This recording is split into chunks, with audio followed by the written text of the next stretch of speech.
Yeah, for some reason the starting screen didn't show.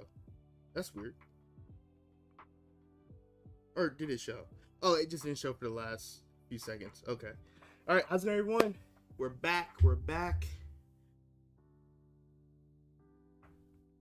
We are back. So with this one, we just gotta finish the shading in the background, and after that, that's it. That is it. So this stream will probably be a little short, but you already know this Sunday. Yeah, this Sunday we're gonna finish. Well, not finish. We're gonna work on some new drawings. I want to go back to finish some of the other drawings that I did the other streams, like Komi's drawing, the drawing of Komi, the drawing of Goku. I definitely want to finish those, to like redo those. Where's my stylus? Can't find my stylus. One second.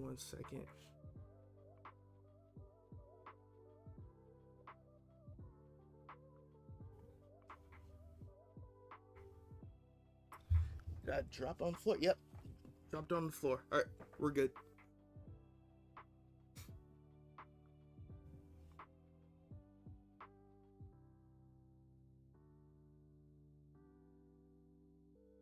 We are good now. Alright.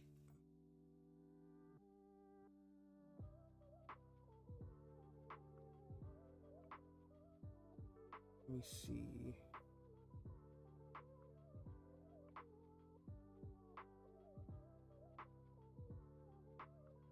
Alright, we just have that to color in, and then we have Goku right here.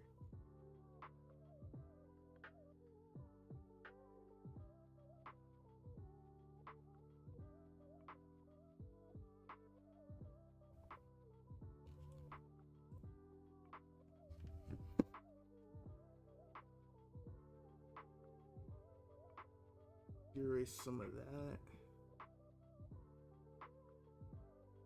There we go.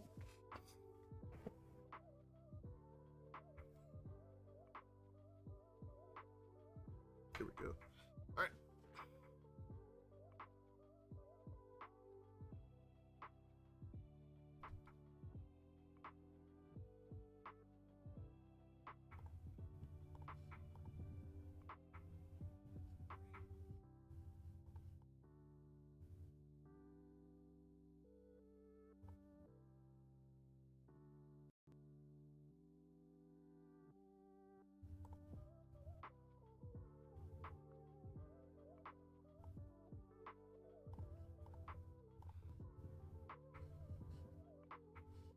All right, I'm checking the audio real quick. All right, are we good? Y'all can hear the music? Wanna make sure.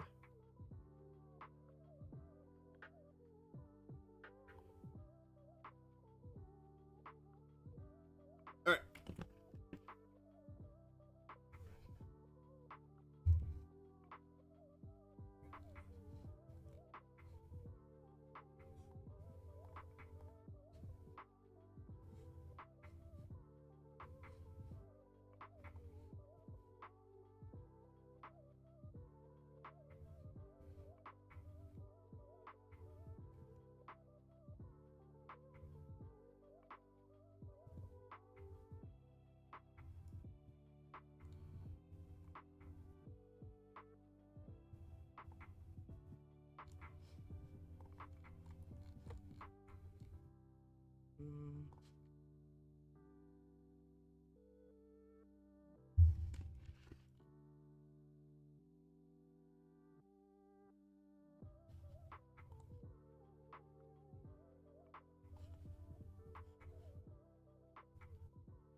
All right, let's see. So we have that type of shading.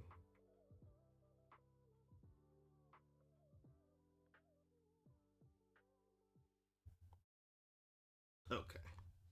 That was the layer I used. Okay, I'm gonna use this layer to color.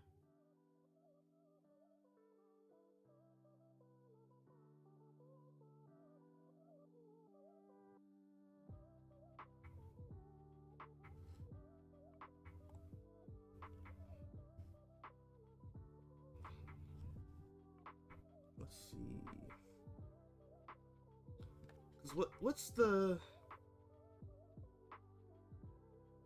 I think the color would hit like from the outside of him.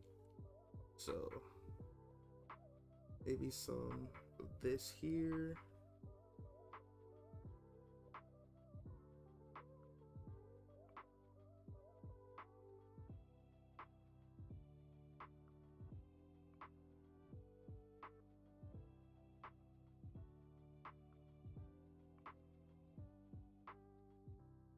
Let's see.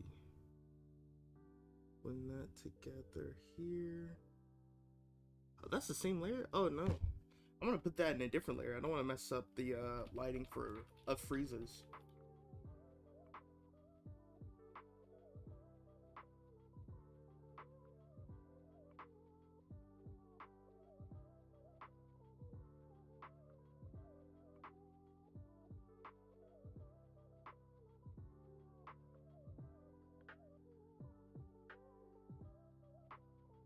In the screen layer. Boom. Okay, there we go.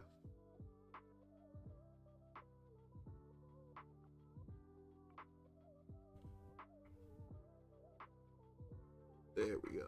All right, now let's cook.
Go. Gonna blend some of that in, or actually, let me see. Should I blur?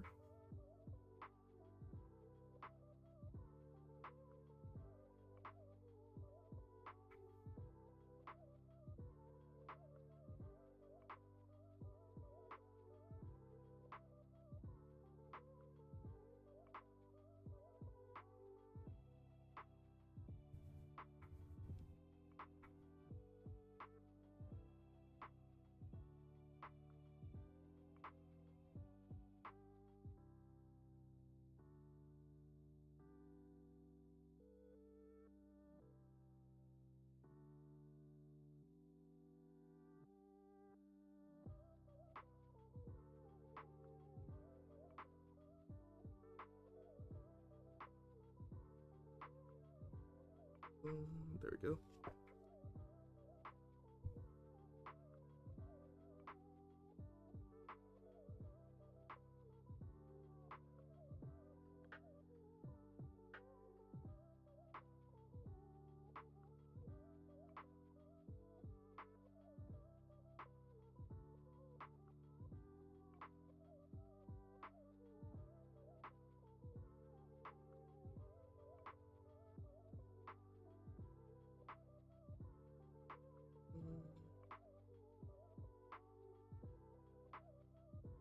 Alright, there we go.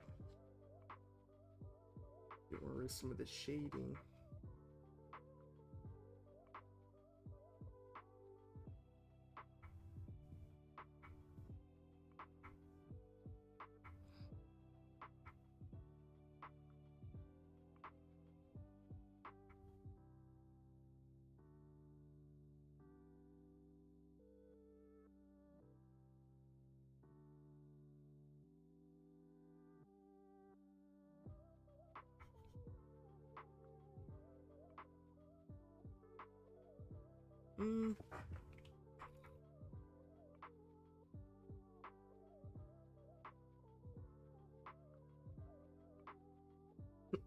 What's up, Shinobi? Gato. The whole crew's here. What's up, y'all? Yep. Gato's already back at it again. Immediately. Bro got a same character all day.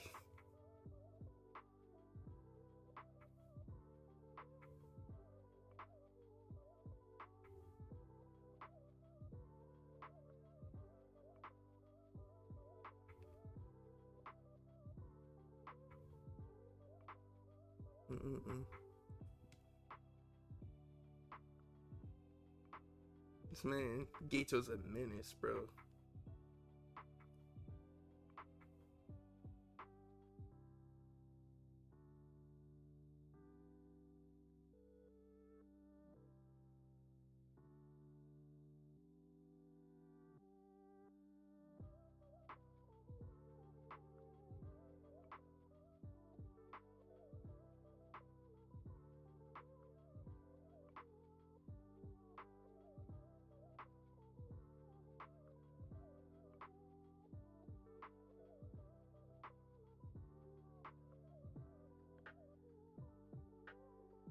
Boom, boom. But how's y'all day though? Hope y'all having a good day though.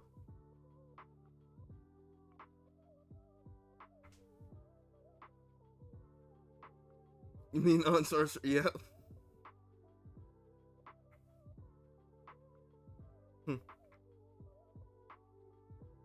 Maybe is crazy. Yo, bro said maybe.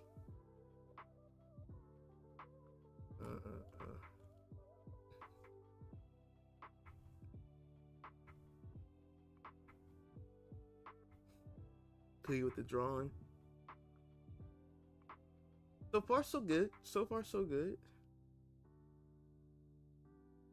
Trying to see what. Maybe I think I might do a different shade for Goku for like the lighting. I was just trying this out. Yeah, I think I'm gonna change this.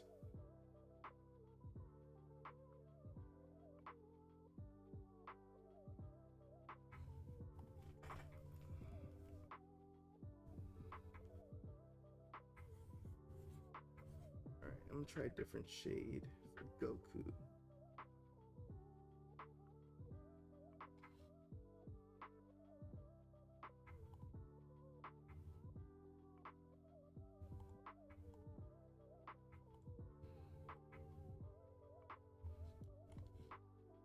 Alright, we're gonna erase that.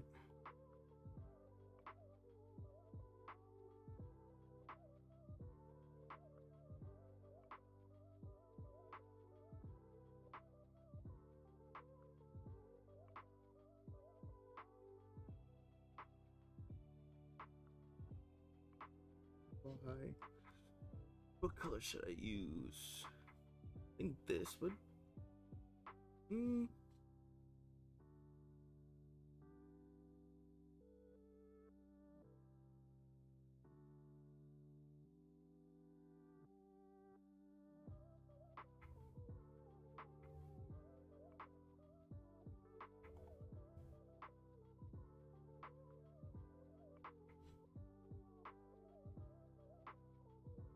Alright.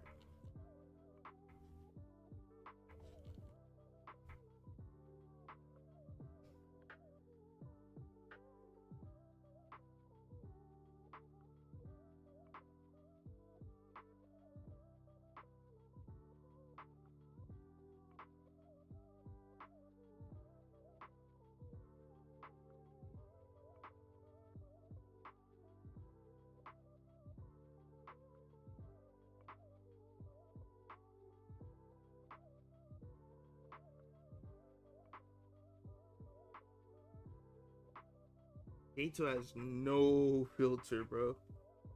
Like I'm all for dark humor, but dang.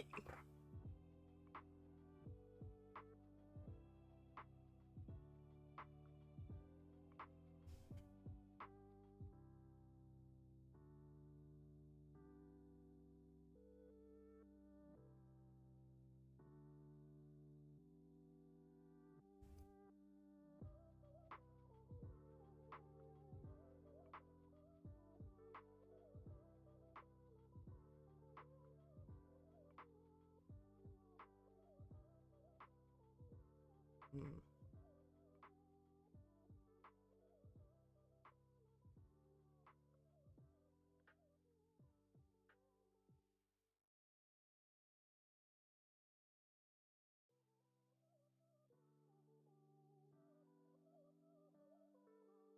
Yeah, for real. This man Frieza Swamp Goku, bro.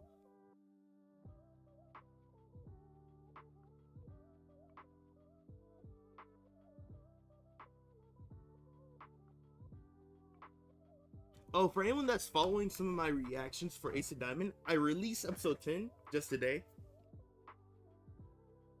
So want to check that out. It's out on my channel. Probably the first thing you see on my homepage.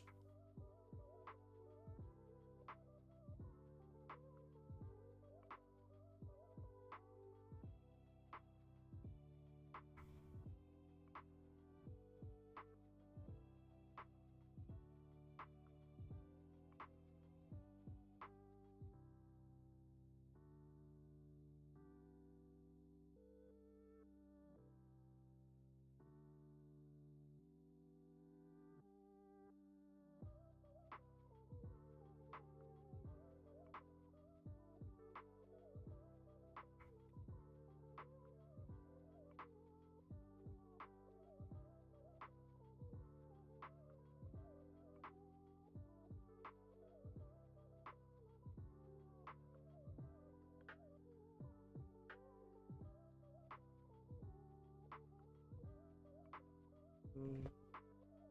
Bro, if I had no filter, you'd find instances 100 B cases of marketing college.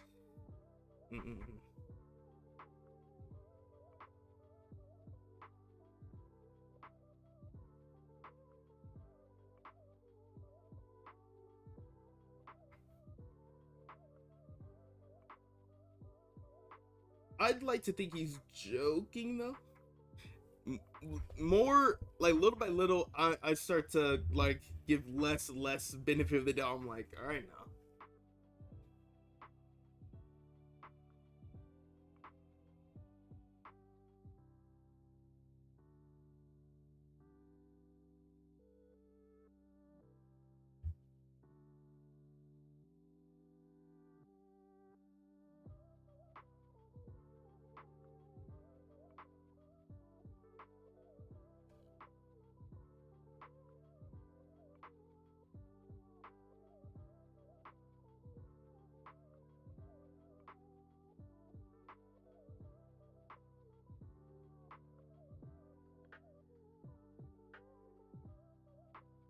Go.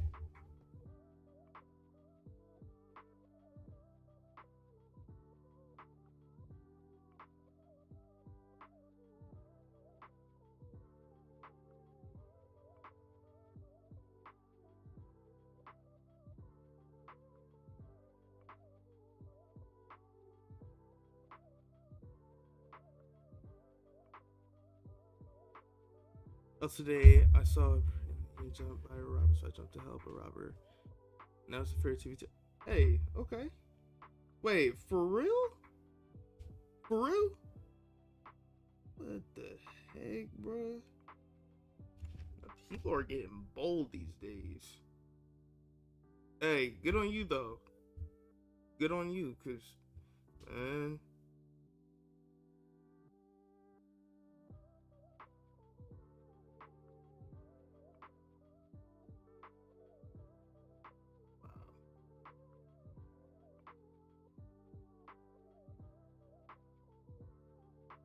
You a real life hero, bro.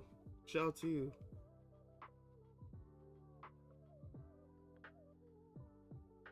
Like, are you for real? Like, did that really happen?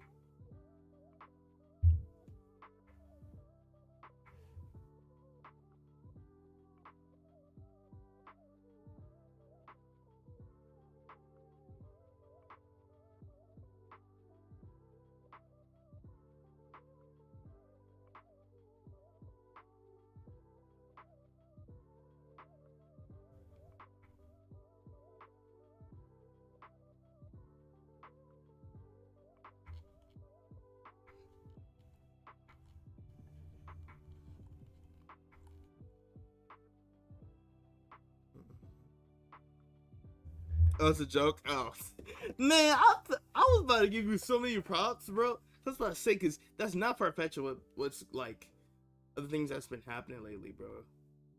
Especially in the States.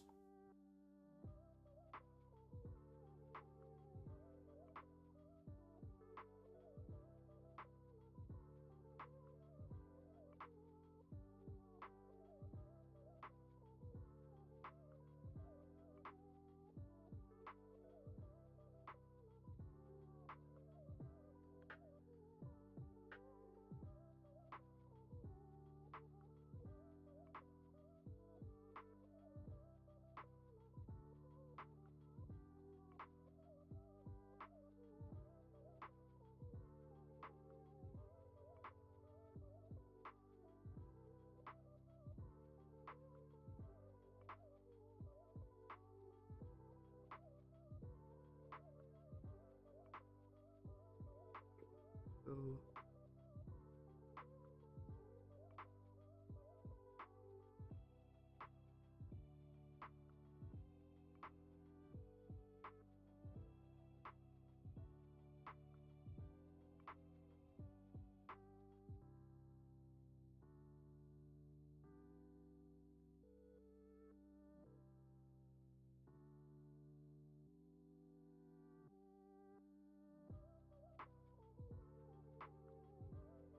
um,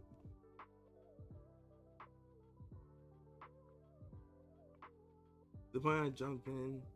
The point is, I jumped in and helped the robber because I was a 1v. The robber was by himself in the. That plot twist is crazy. What? Yo, nah. That all right. That was a good one. That was a good one. I gotta give you props. I gotta give you props. Wow.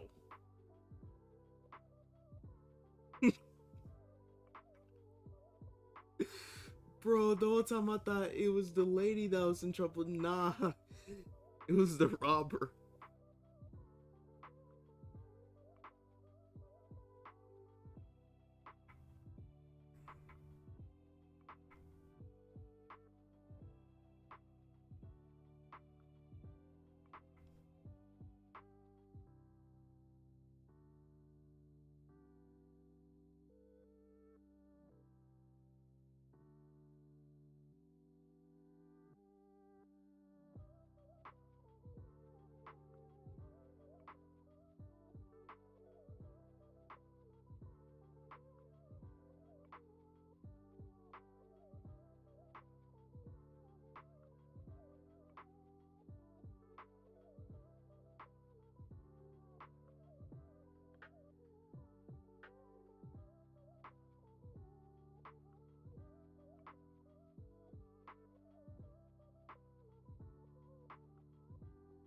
Robert said, "Nah, I'd win." Crazy. Mm-mm. Is this your roundabout way of gaining to the Gojo joke? The Kit Kat joke, bruh? Is this the build up for it? I wouldn't be surprised. I'm not gonna lie to you. Yo, man, I saw some of that. Some over here. They reverse flat. Okay, hold up. That's a big statement. A bit. Someone that's a bigger hater than Thawne and Black Flash.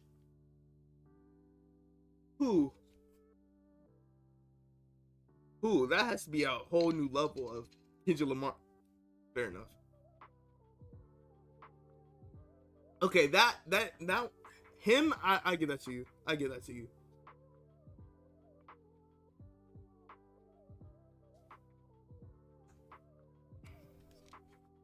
I give that to you. Man, that Kendrick and Drake beef was crazy, bro.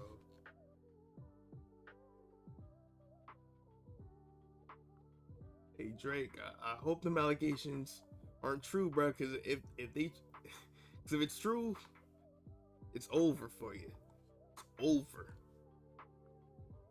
Mm-mm. They not like us. They not. I still haven't seen a music video. But he's probably violent in that music video too, so.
Hey Drake, oh like yeah, Brandon, go back to cell block 1.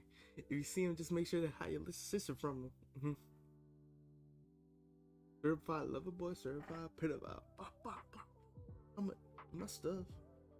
Nah, bro's a menace.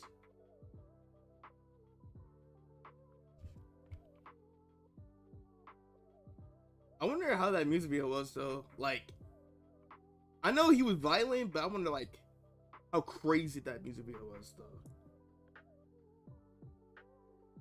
It was crazy because like before Kendrick's 2-song response from what song was it? Meet the Grahams from Drake?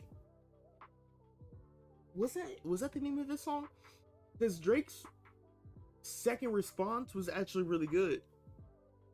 Like he was doing well, but then Kendrick's last 2 songs, he just didn't respond. Or I think he tried to respond saying that like, oh, all the info that was given to you was false or something.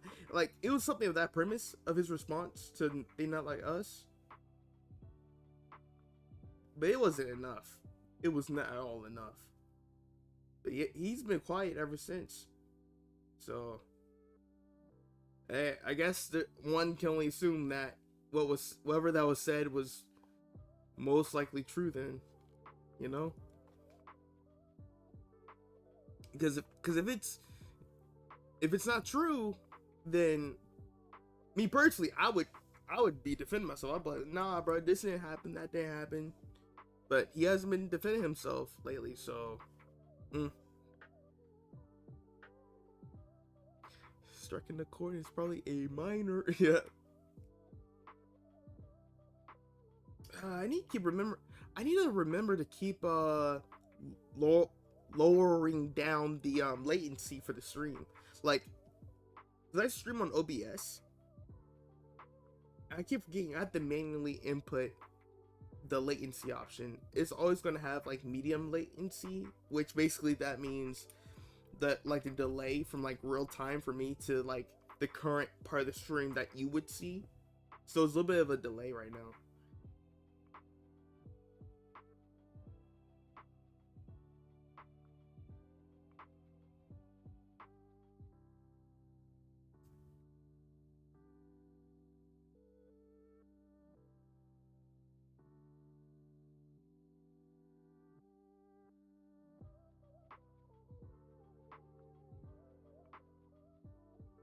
Oh, I realized what I'm doing. I thought I was using the blend tool. Nope, that's the eraser tool.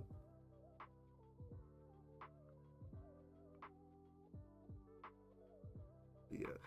Why do you kind of look like Lev channel on YouTube? Wait, let me. I saw you said that earlier. Let me look up who that is. Lev channel.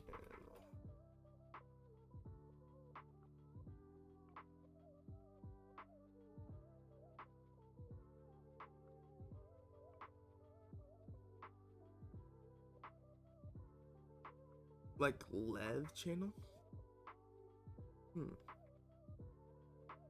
Silver Corner, welcome back. Wait, is that the full name of the person?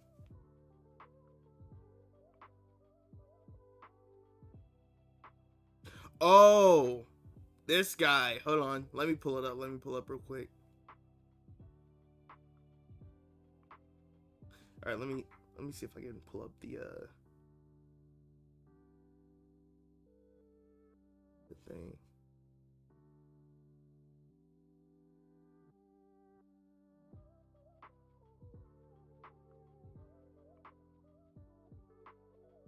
No, not that. What's it called?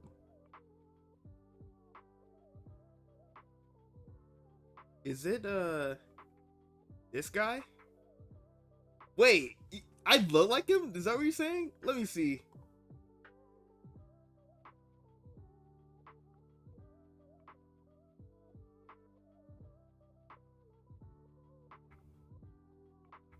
Nah, man. I don't see the resemblance. I don't really see the resemblance, bruh. Like, eyebrow.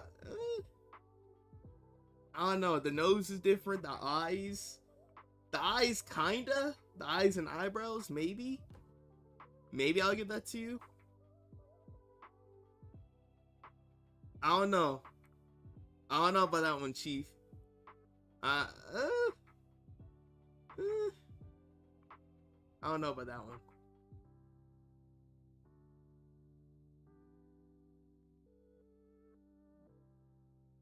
We may have to agree to disagree on that one. I ain't gonna lie. All right, let me. I think I had it like right here. There we go. I don't know, bro. I don't know if you were cooking with that one.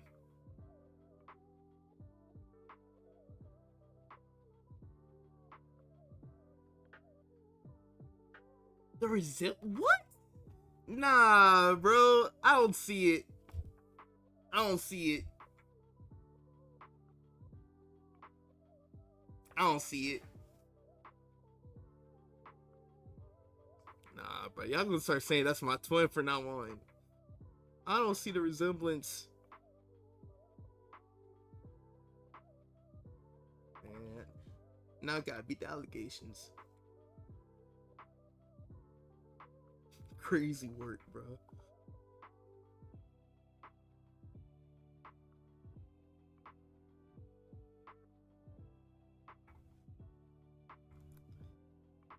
Do you have even the same highlighted face? Not really, bro. You're not like, oh, yep. Nah, bro. That's a reach. That's a reach.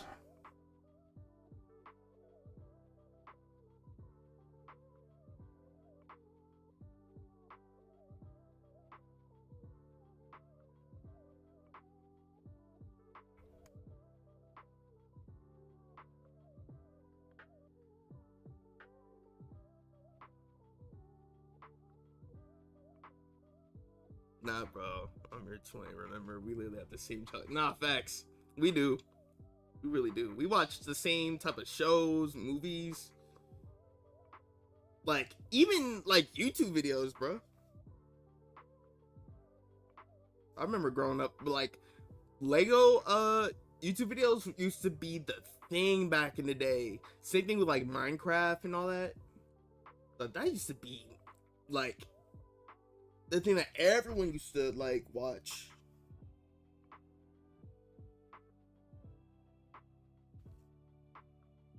Alright, you gotta design the background. Let me, Alright.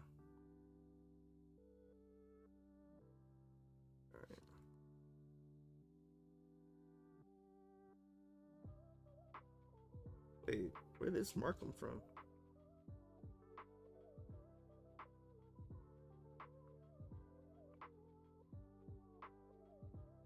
Alright.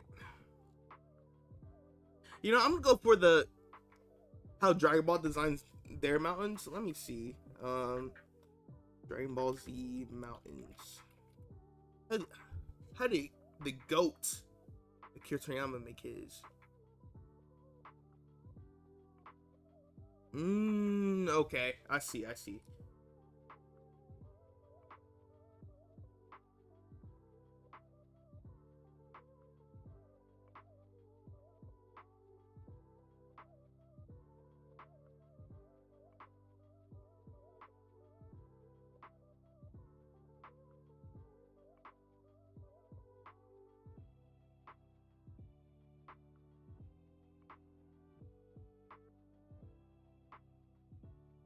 Base color for the background. I'm just labeling all of my files right now for this. Okay. Jacksepticeye, Markiplier. I wasn't really big on PewDiePie personally. That wasn't really like my go-to channel. But he was always like super popular though. He was always popular.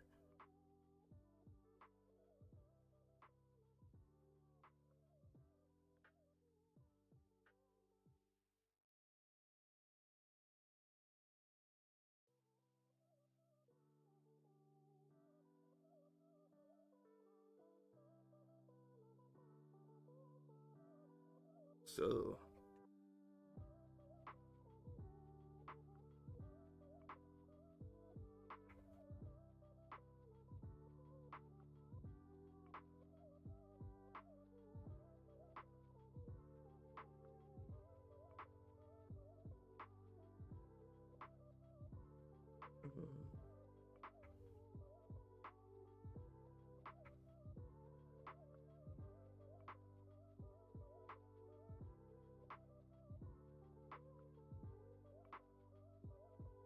go.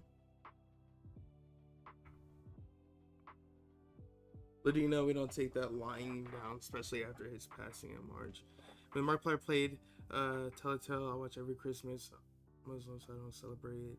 Just forget. Oh, okay, cool. All the woke culture was trying to mess up with Dragon Ball. Oh yeah, I remember that. Like for some reason, I'm not sure what happened, but like it was during a time where like the news regarding like Akira Toriyama's passing was happening. Some people were like trying to disrespect Dragon Ball, you know.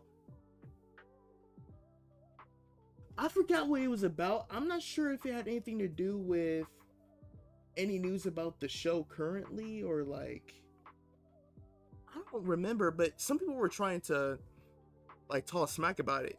Because you know the edge lord people that make dark humor about anything, they tried to make jokes about his passing. And I'm like, nah, this is the guy that you don't touch. He's the untouchable.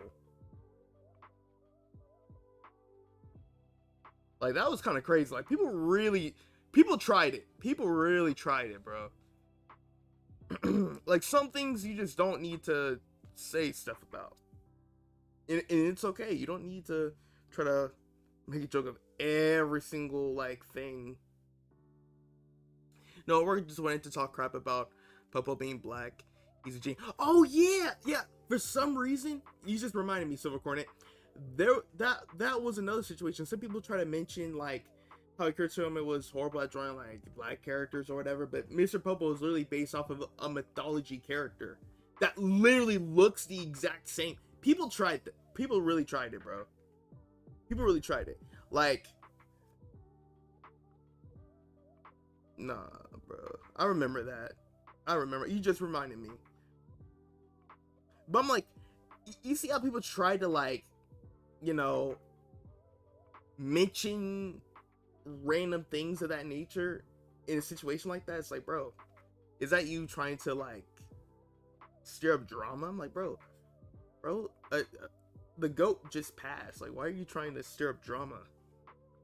You know.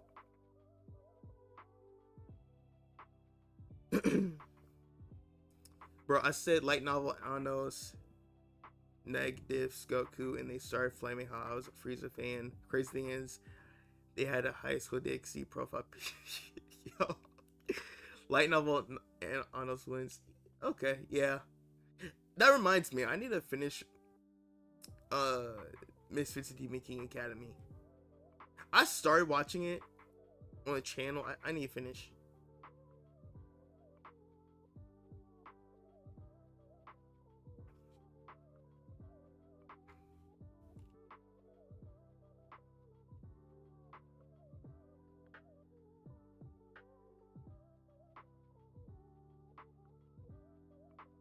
Should I go for a painter style? I can do a painter style. It may take a minute though.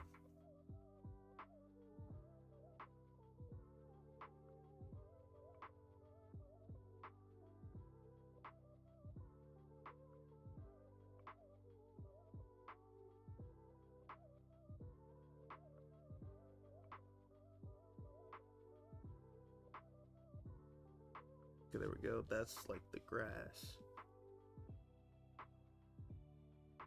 This is the last part. Yep. Like, I'm almost done. Like, after this like little liner thing, I'm gonna start coloring, and then, you know, for the background, like for the mountains, I'm going to make a like a painter style type of like thing, because a lot of Dragon Ball Z backgrounds was like, it was like painted in. It wasn't really like 2D drawn the same way how like characters were. So this is gonna be my attempt.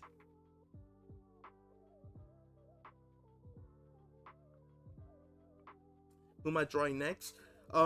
Based off the polls, I think everyone's done voting. Toto looks like he won the poll, so he will be the very next character.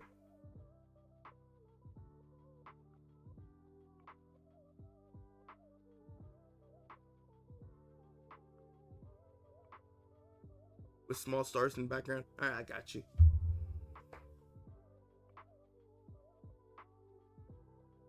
Yeah. I'm not sure why I was drawing so many clouds, even though I'm going to have it's gonna be like a nighttime thing because I have the moon out. I can still have stars kind of like this in some clouds here, but they're like very, very faint.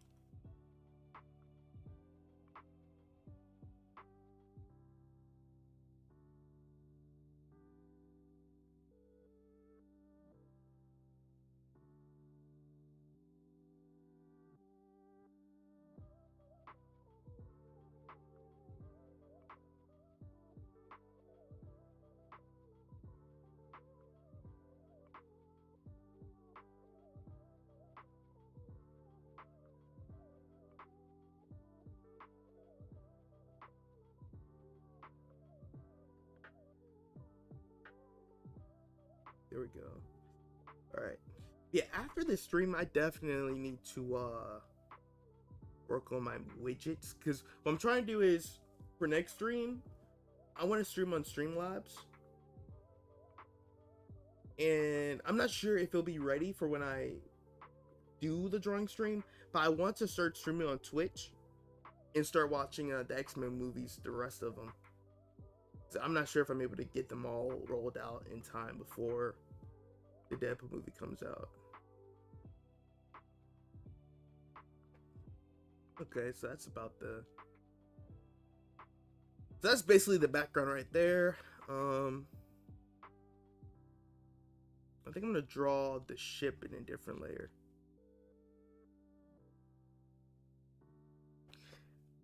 Having it be Shoto would be funny.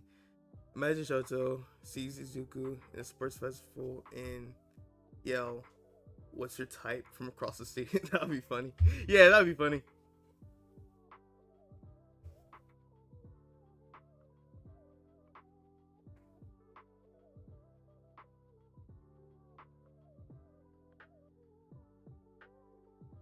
Once I was acting like Toto when he helped Yuji against Maito. My mom heard a lot of So that was going on. I thought I was on like Toda. But I say like, whoa, wait, where's this going? Before I finish that sentence, before I finish reading your sentence, I took a minute to read. I stopped. I was like, wait, what's going on, bro? And then we got a crescent moon. I think I'm just gonna paint the moon. All right.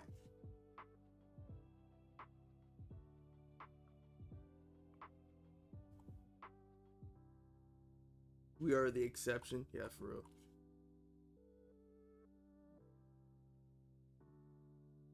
All right, let's color this in.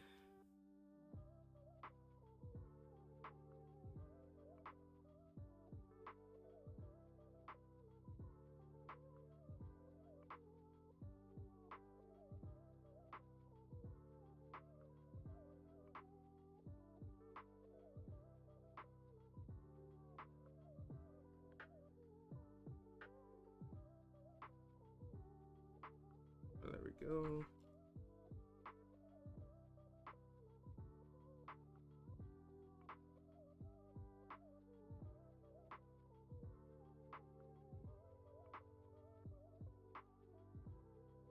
Throughout chicken kebab and fried meat, I own the cooked one.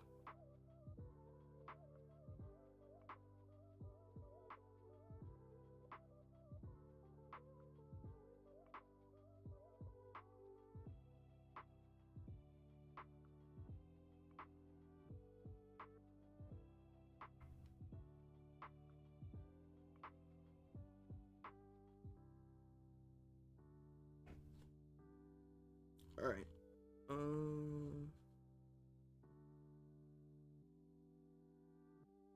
Wrong one.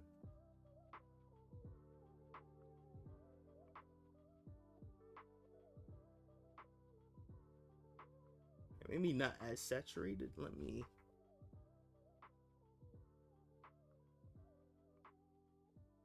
All right.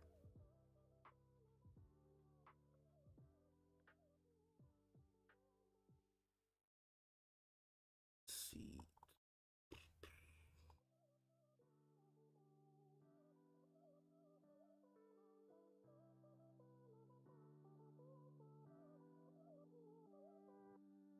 Which type of woman in man? Well, only into females, but someone that's fit. You know what I'm saying? Someone that's fit. Race doesn't really matter to me personally. There we go. Type of male be. So is Speedwagon from JoJo's Bizarre's Adventure? Who's Speedwagon? I need to finish JoJo's as well. Speedwagon. JoJo's.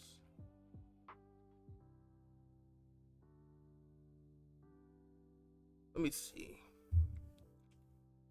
Oh, I remember that. I remember this dude. It was that meme with the cherry. Yep, I remember that.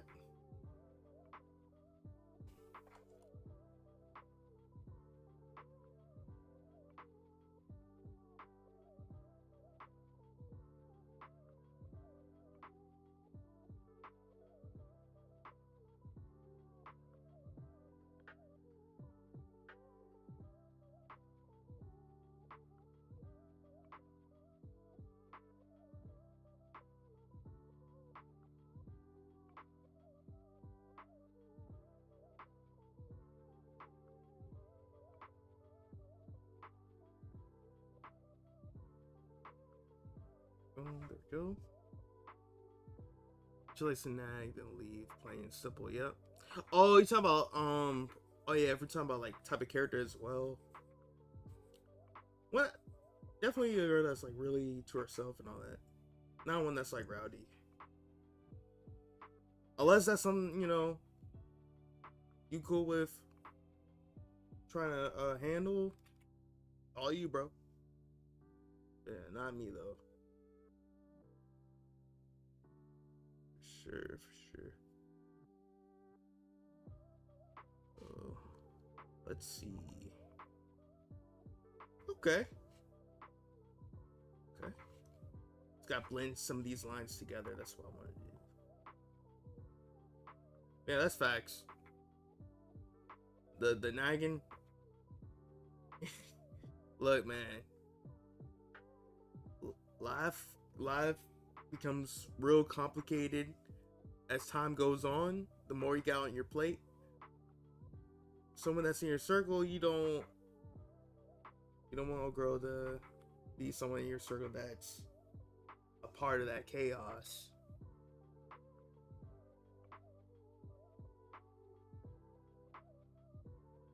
I feel you.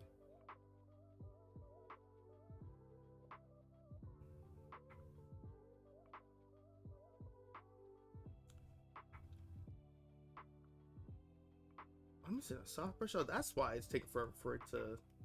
All right, let me switch. Yeah. If her name starts with silver, then he's mine. For example, Silver Surfer, definitely not. At least Silver. Yo, Silver.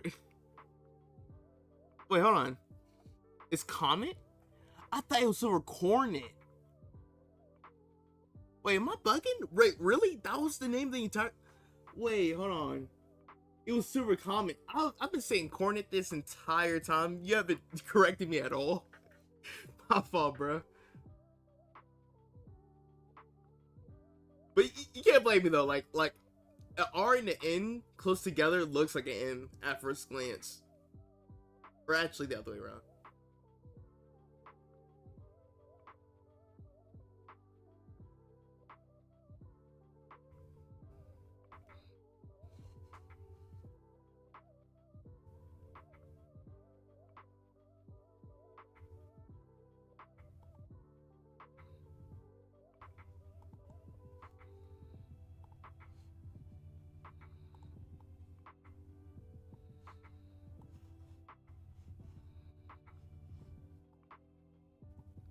Alright, there we go.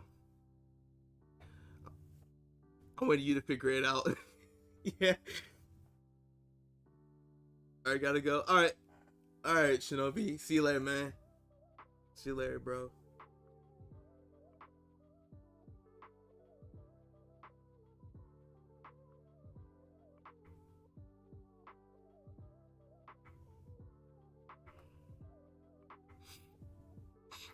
Yeah. Man, this whole time I really thought it was a whole different. Yeah, that's my fault, dog.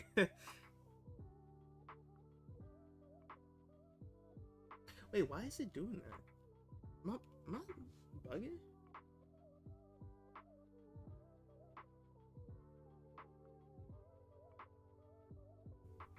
Oh shoot, that's what happened.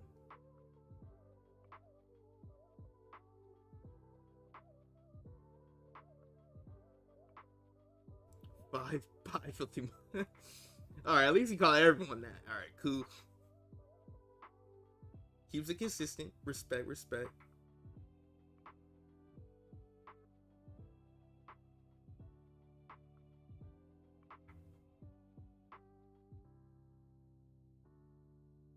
All right, boom, boom.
go.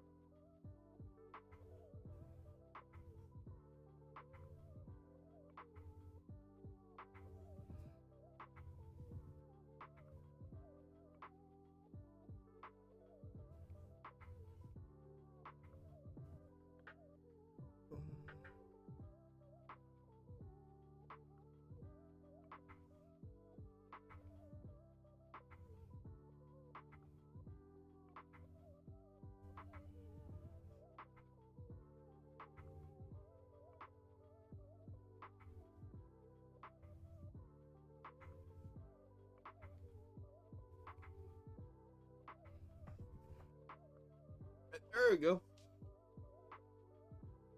All right, let me see. I think I'm gonna go for a painter style, so I'm gonna blend it in, the lines and everything.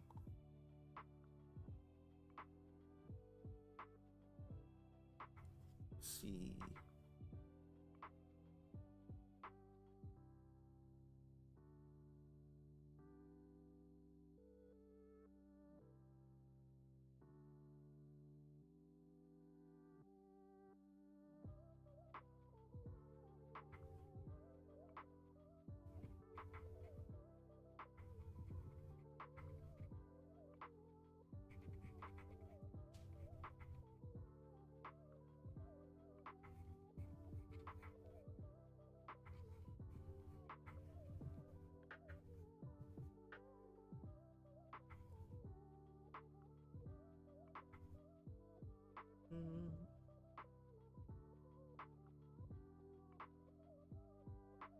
Right.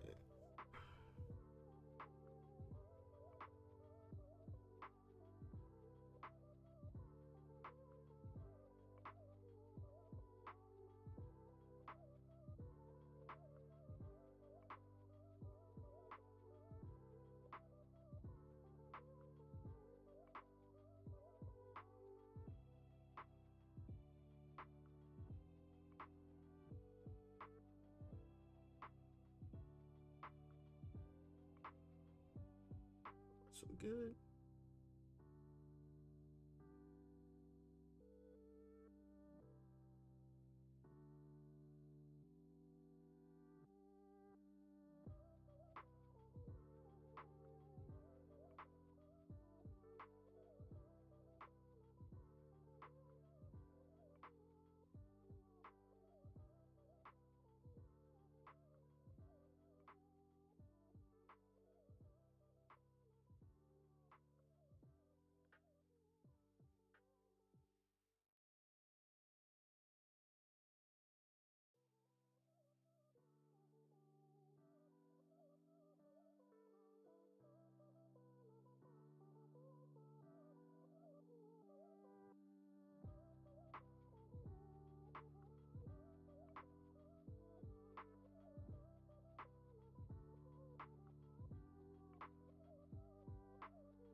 Yeah, nah. Undo.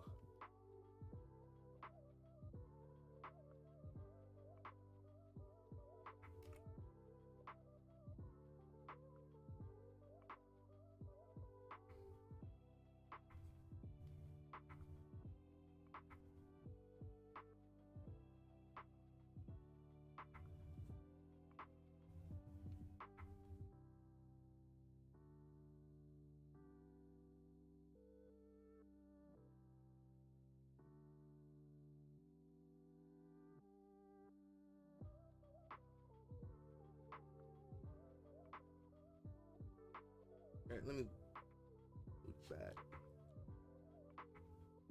Okay.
Mm, hopefully I'm not doing too much with this.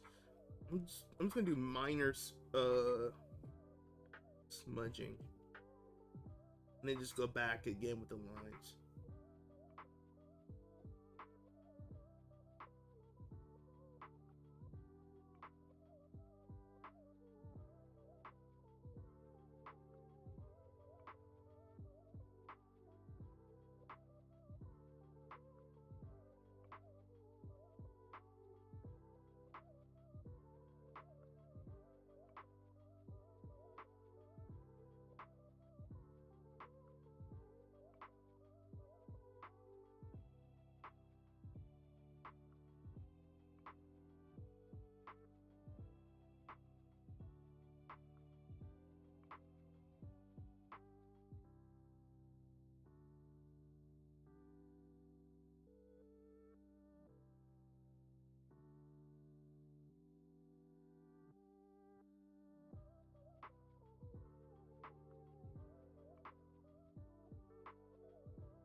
Okay, I'm not completely mad at this. Let me just keep.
There we go.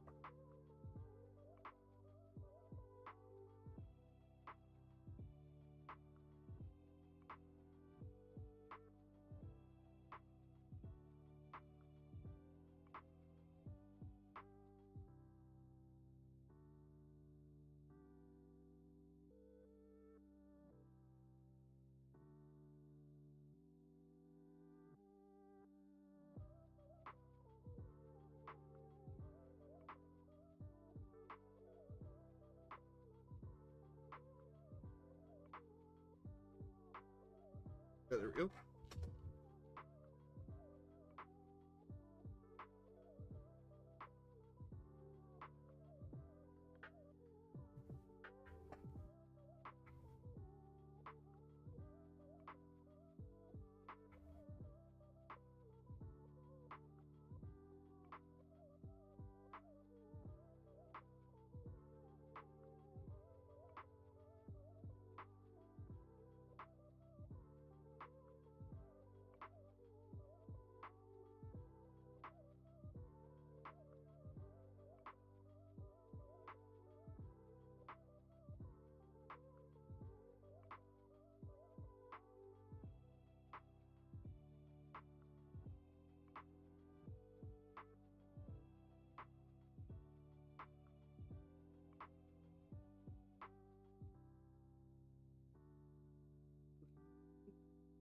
Cool.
Mm-hmm.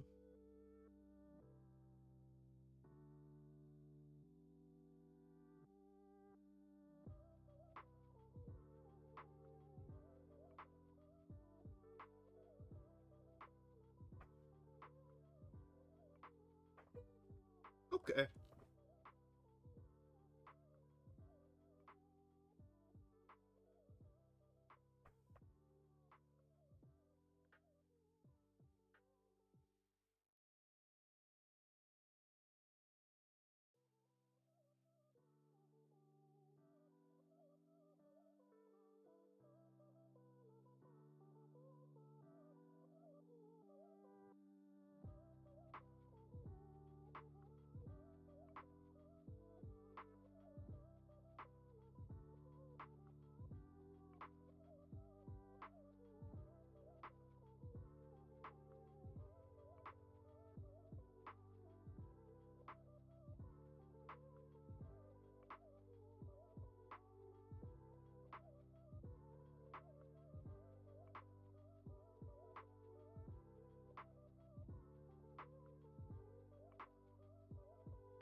So we're kind of doing like the same similar pattern, blending it together, define some of the lines a little bit, blur it a little bit, wash, rinse, repeat.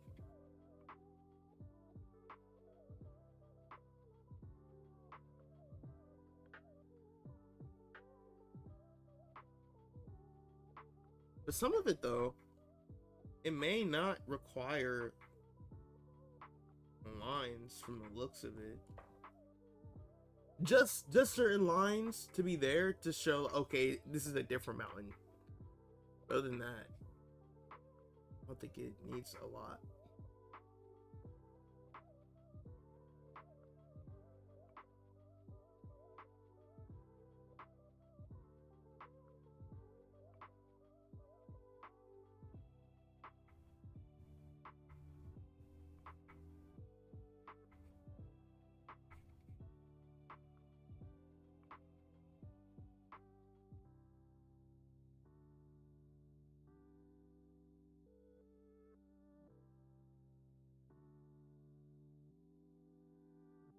Um,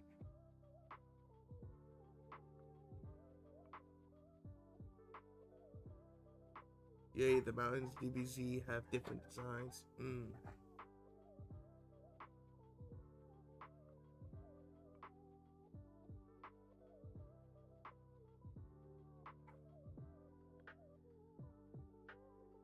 Yeah, like the design of like the shape.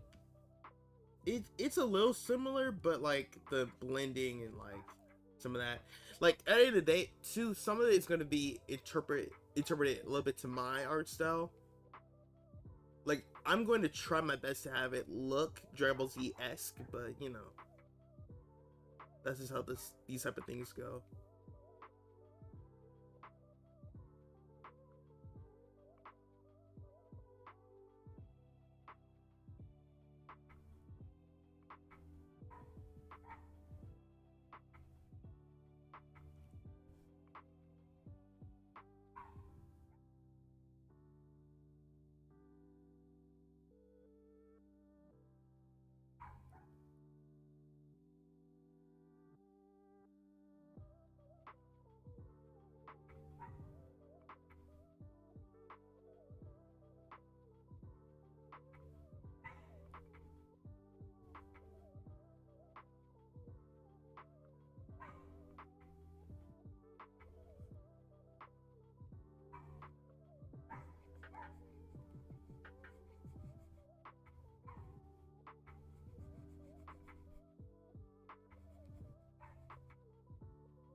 There we go. Alright, I like this a little bit more now. Always about having patience. Be patient in something that you don't really like as far as the drawing is concerned. Just keep to it. You're going to find something to like.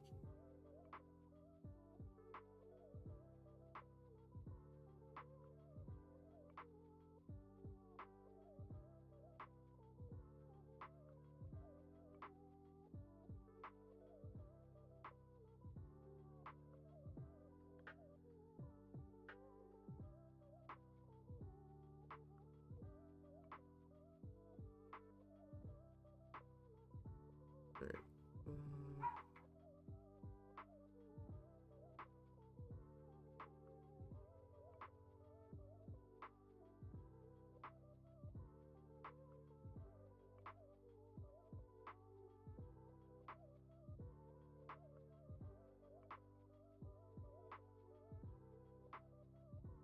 Oh, there we go.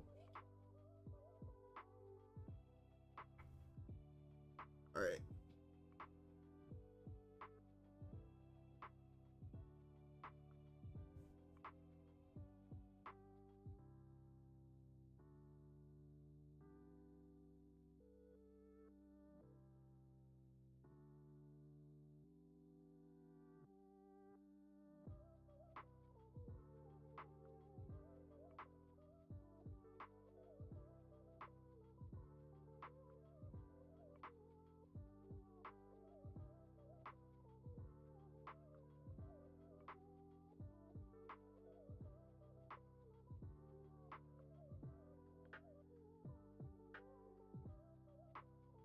There we go.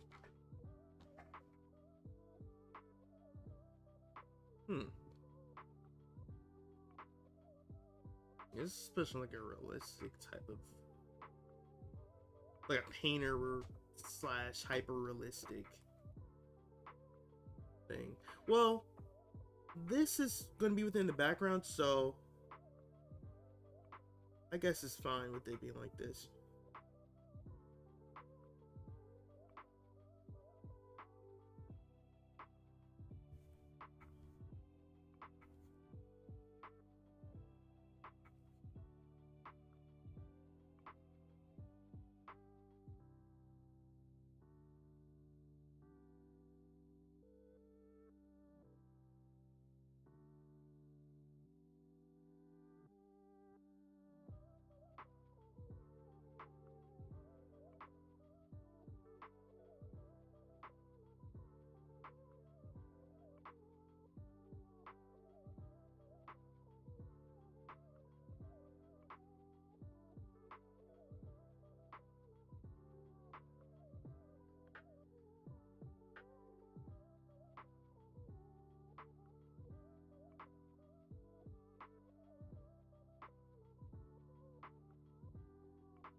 All right, almost done.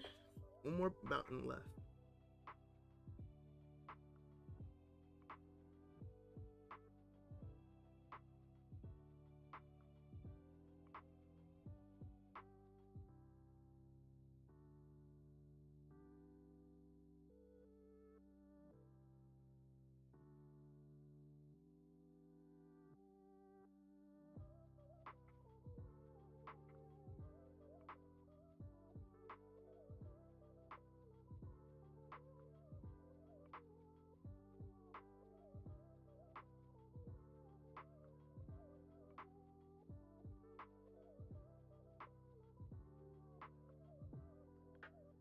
All right, there we go.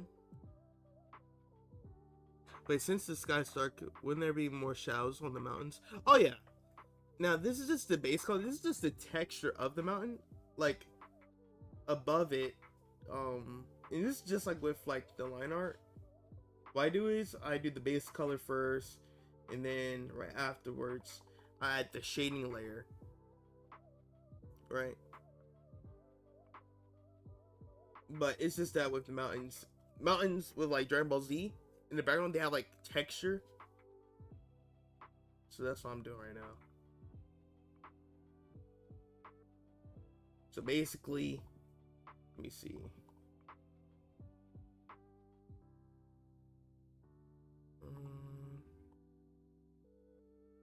Like when I'm done with the like shading, well not with shading, but with like the blending, I'll go into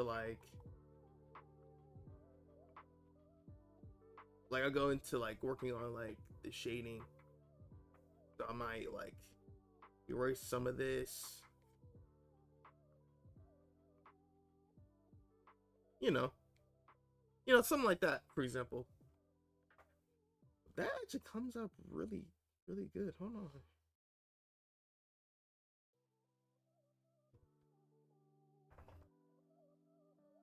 Yeah.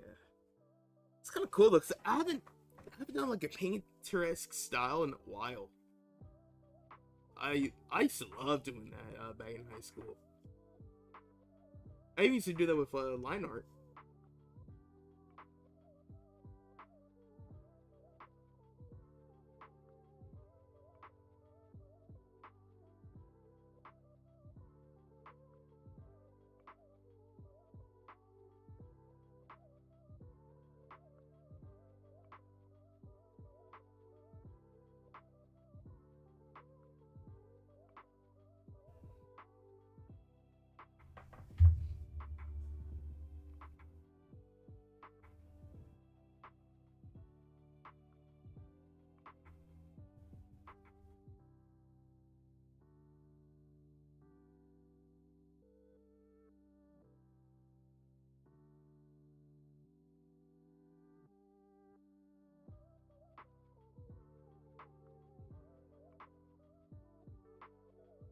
Okay, boom.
Hey, do you think you could draw Toma in his Dragon Ball Strike mode? He's from a certain magical index. Just another thing to add to the poll. In his Dragon Strike mode. That's a Dragon Ball Strike mode? I don't remember. Toma.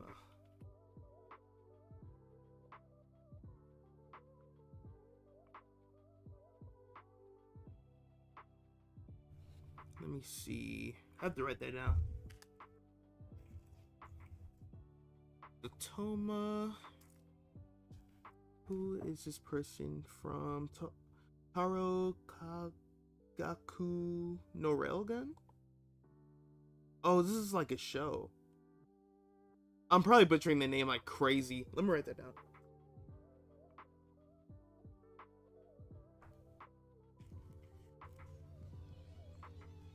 Let's see. You said Dragon Strike mode. Got you. Alright, wrote it down. I got you. Now the character Toma can negate abilities with a touch and has creatures living in his body. Ooh. That reminds me of well, that's not exactly like this character that I'm thinking about, but as far as like having creatures inside his body, as far as like maybe using their abilities, if I'm interpreting what you're saying correctly, that reminds me of the character from My Hero. He was a part of the big three. It was the big three had Lemillion, then the other guy. He was the guy. He was kind of like a downer, but like any animal that he ate, he can manipulate their abilities. Like he can use any animal that he eats and morphs it into his physical prowess. So if he were to eat like a swordfish, he would have like an actual swordfish of a hand. I can't remember his name though. Any ability, if it's supernatural, got you. Got you.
Sun Eater, yes. That's the character's name. I was trying to figure out like the name of who I was thinking about. That's him. Definitely him.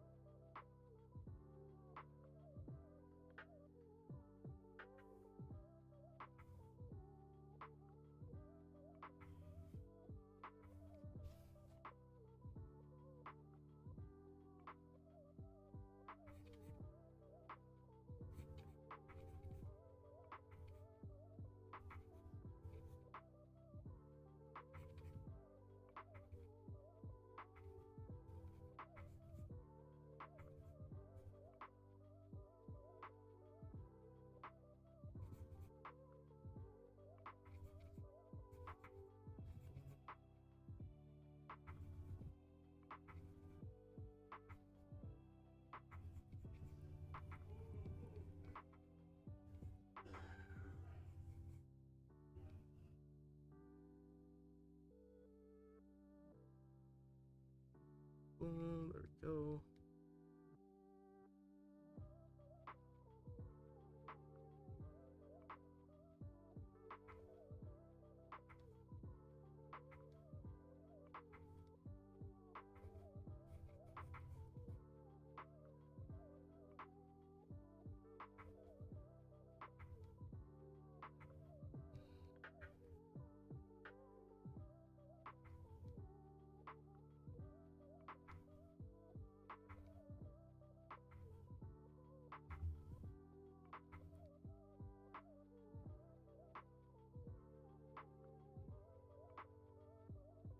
Okay, cool.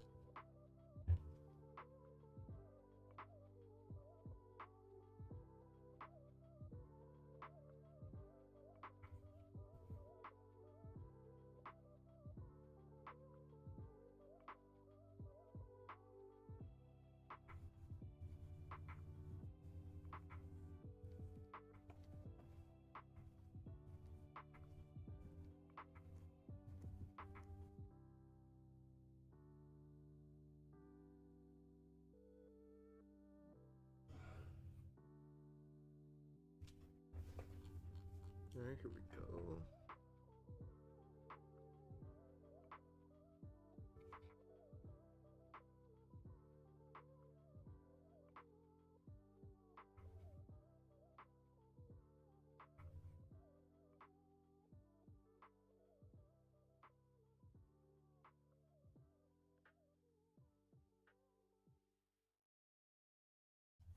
Boom, boom, boom.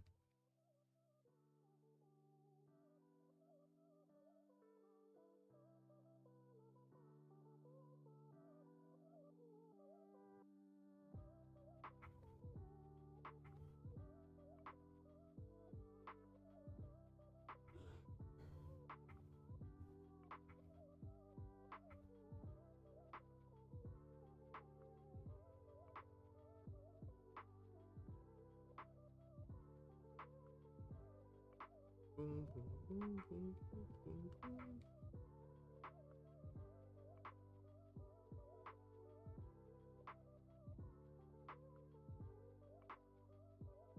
Or maybe some hatching would do the trick.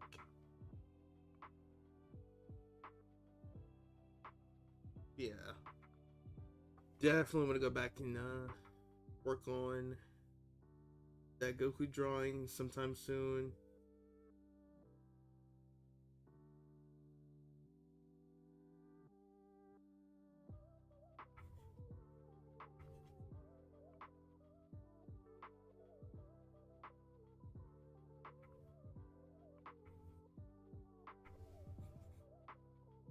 All right.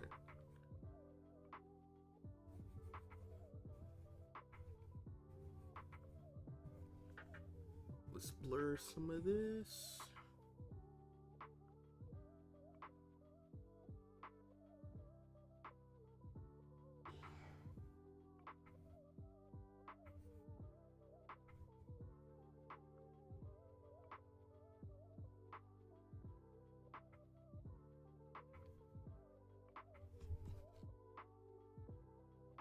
All right, that's the mountains for you.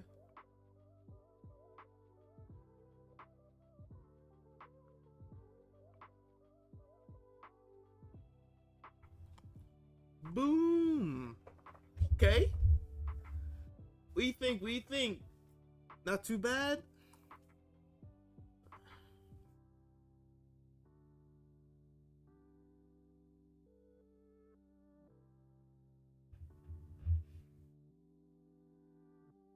I might do some touch-ups.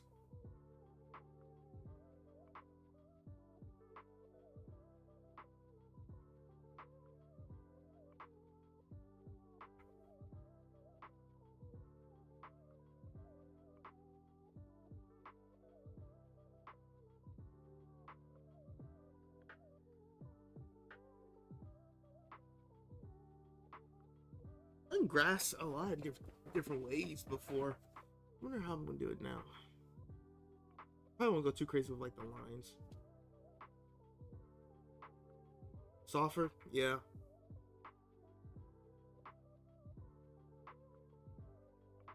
Let me blur some of this.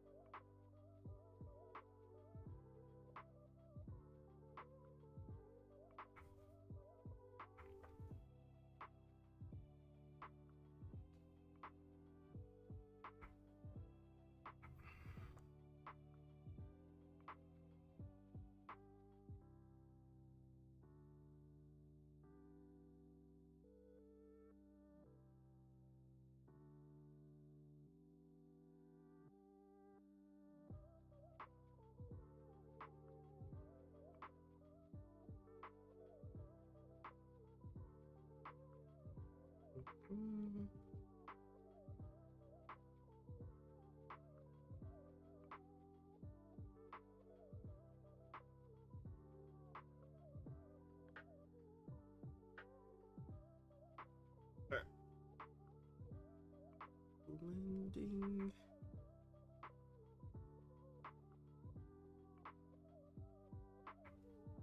Oh, speaking of that Deadpool movie, I heard another trailer drop.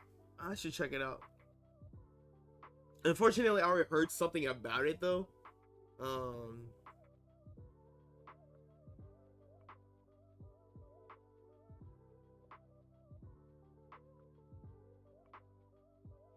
Yeah. Hey Mike, did you ever listen to Clingy? Oh, Clingy, that was the artist that had that I think I still have it on my notes. I think it was called, it was from the Eisen artist, right?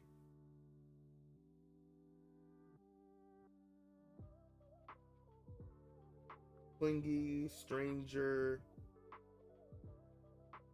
Malaysia, I think that was another one. I'm still gonna check them out. Dang, bruh. It's taking forever to get to it, but no, I got you though. I got you. For the My Hero movie, I can't wait either. Oh, the My Hero movie? Wait, there's a My Hero movie? Oh no, I was talking about there's a Deadpool movie that's on the way, like later on, like next week. And I saw the trailer. Well, no, I didn't. I saw that a trailer came out.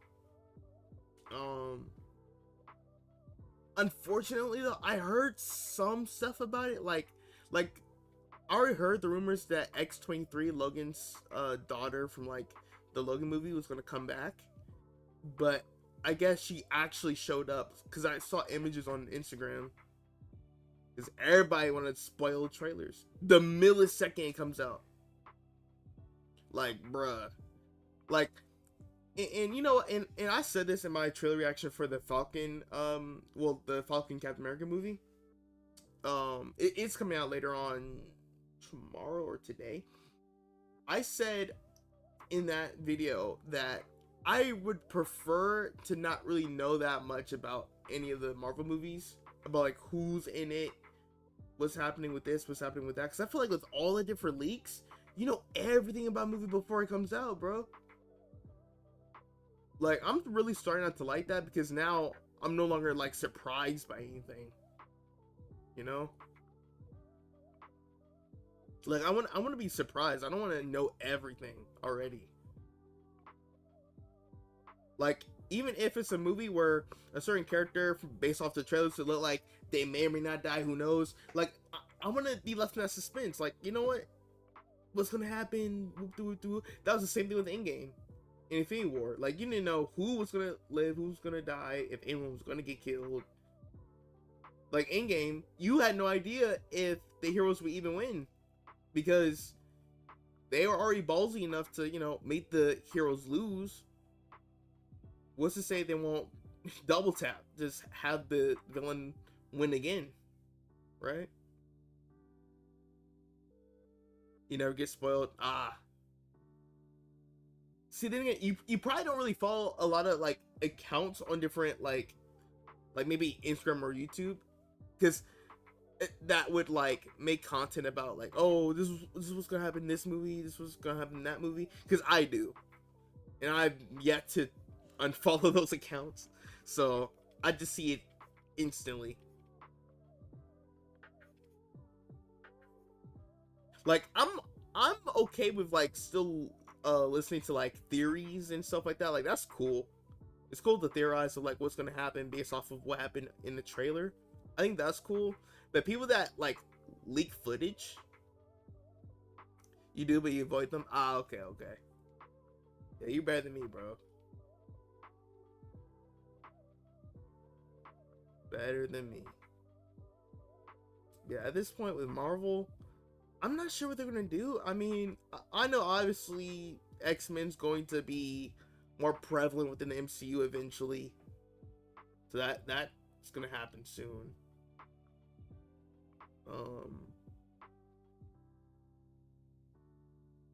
I know Fantastic Four is gonna happen, but as far as like the villain that they're gonna fight, I'm not sure.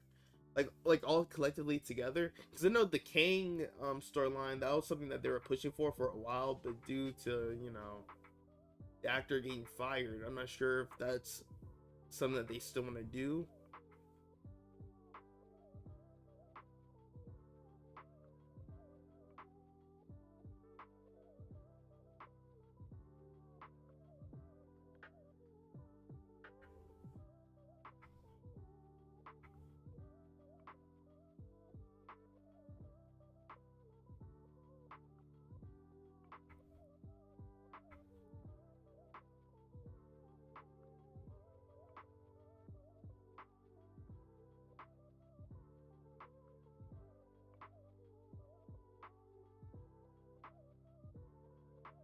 There we go. Yeah. With Marvel movies now, I just want to go in blind and just like take time to just see what they got for us. Because I feel like they kind of reverted back to their like OG way of doing things. Like, even their movie and show output decreased. Like, the only movie I know of that they're gonna have this year is just Deadpool.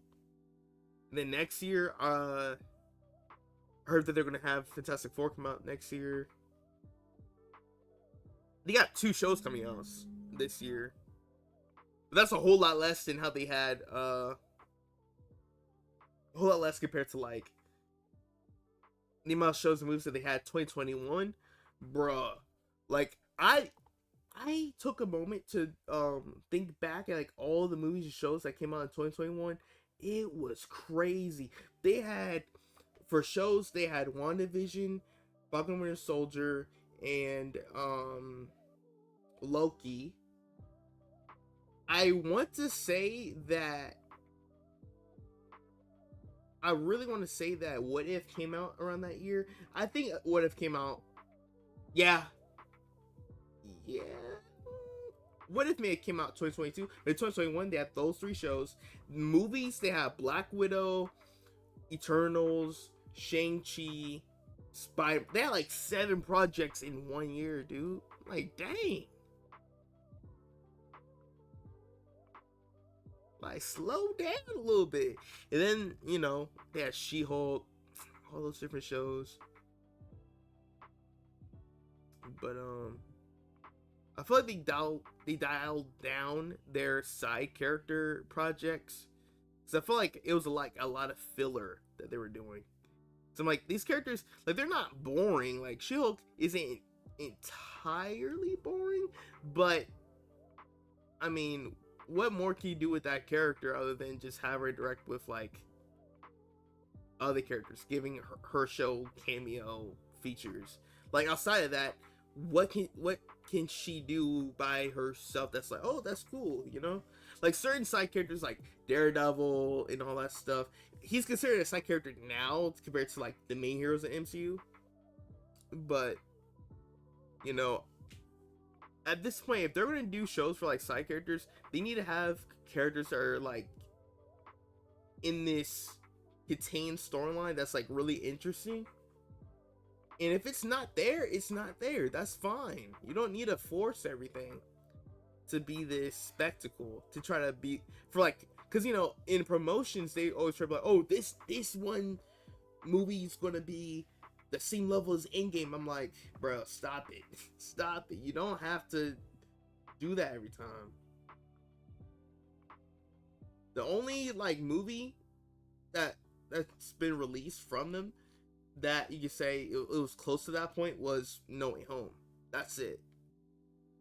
Guardians was cool, but it was a self-contained story. You know, it was something cool. It was like the usual, you know, type of Guardians of the Galaxy movie.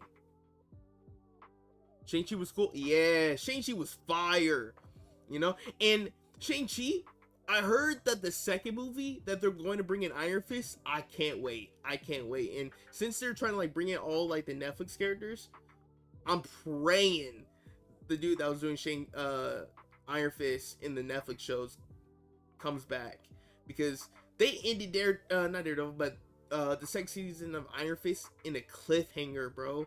Like in the cliffhanger, like the end credit scene of Iron Fist season 2, bro was able to glow his entire body up. He had dual pistols that's fused with his energy. I'm like, bruh, that I can't wait. They're throwing hands. Oh yeah, Shang-Chi and his pops, they were boxing, bro. Like, look, for all the people that were a part of the Shang-Chi movie, if they want to make a Naruto movie, I'm down. I'm down for it. Yeah, I would make a petition for that, bro. I would sign the petition. That's something that they wanted to do.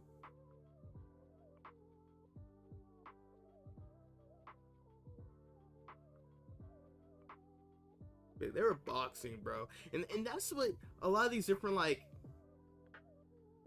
shows and movies that they just have to do. You don't need to have villains that are trying to make them into a Thanos clone. You don't need all this other stuff. Just have your characters box, bro. That's really all they need to do. Like, keep it simple. And that's kind of, I don't think I said all that in my reaction to the Captain America trailer. That's gonna come out later on, like today or tomorrow. But the reason why I liked what I saw from like that trailer is because it looks as though that they're just keeping it simple. We don't need multiversal threats every single story, bro. Like with Doctor Strange, like, yeah, let him do all that. Let Doctor Strange do all that. He's the one that's dealing with incursions, going to different universes. The Spider-Verse animations, that's cool. Spider-Man stories of like him with all that, that's cool. But regular main characters, like side characters in New York chilling, have them box. The stories with them boxing. That's all we need, bro. That's all we need. If Sukuna and Gojo versus Frieza, who's gonna win? Gato, I feel like you said this on purpose, bro. I think you asked this on purpose. You know Frieza's winning. You know Frieza's gonna win. You already know.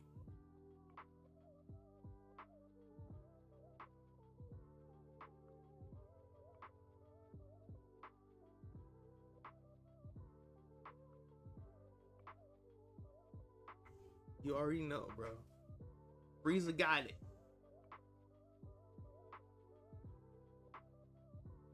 But speaking of how strong characters are, it's kind of crazy how like Dragon Ball characters, they're kind of nerfed in some of these stories if you think about it. Like we were already like having characters at planetary level in the beginning of the Saiyan saga, like Vegeta and Nappa. effortlessly destroying planets. And by the time we're at like having Saiyans going Super Saiyan, they can do a whole lot more than that, bro. But you know, then you kind of get into the whole thing of making characters too strong too soon, you know. So we kind of have to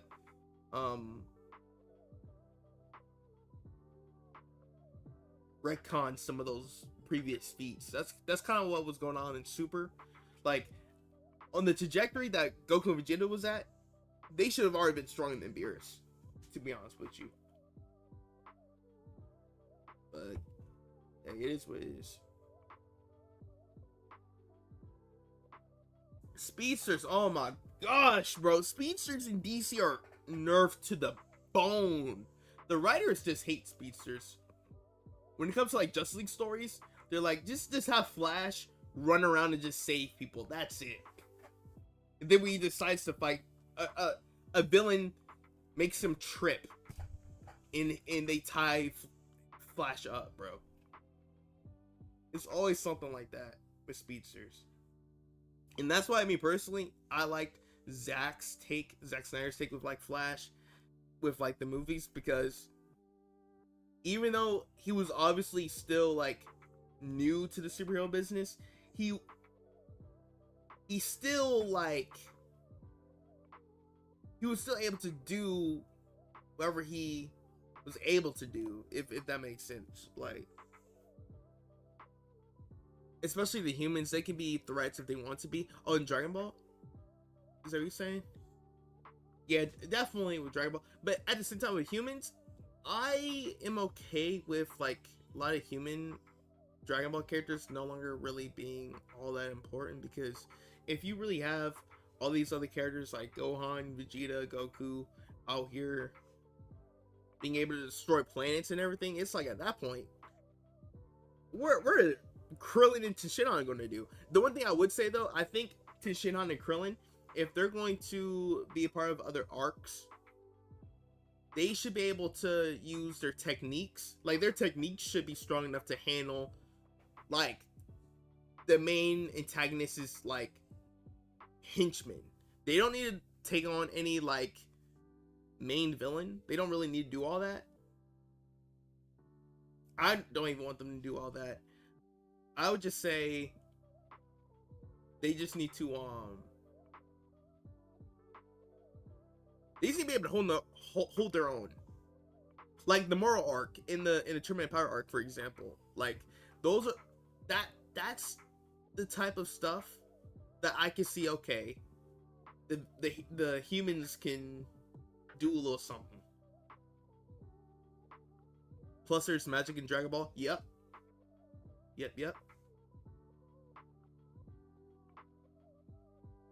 So magic, you know, maybe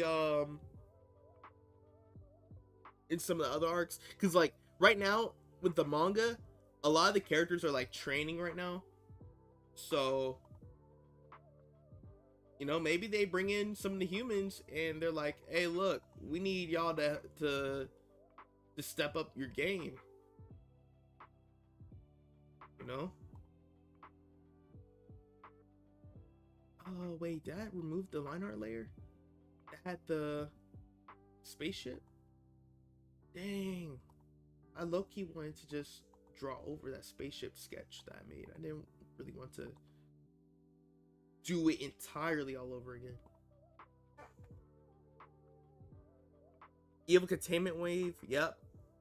Clutch. It's just a shame that, like, literally all the recent arcs of Super, whenever a character tried to use the Evil Containment Wave, no one can find the seal of like the bottle. I'm like, bruh, find the seal of the bottle. Like literally, when Goku did that to, I think it was Zamasu or Goku Black, or when, I'm not sure if it was when they emerged or before they emerged, but he had it. That could have been the end of the entire arc, but no, bro decided to mistake the cap of that bottle for like a coupon wrap or whatever it was. But nah, the Evil Containment Wave is too OP. too OP. Dang, what happened to... I'm trying to look like around my folders. Around my folder list. I can't find the previous sketch that I had. Or the spaceship. I'm trying to look for it. It was Trunks? Oh, okay, it was Trunks. Yep. But in the anime, it was Goku, I think.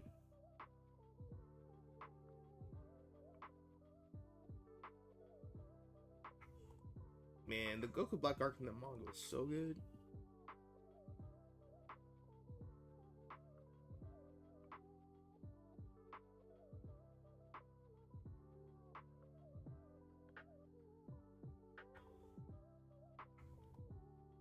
Oh, found it. Wait. This isn't the one with the spaceship, though. Dang. Did I delete that layer by accident? No, that's not it.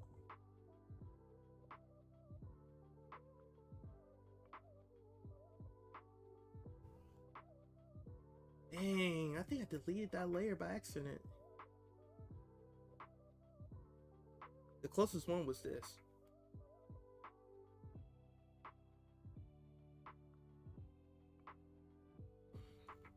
Well, that's from that folder. Let me check the other folder.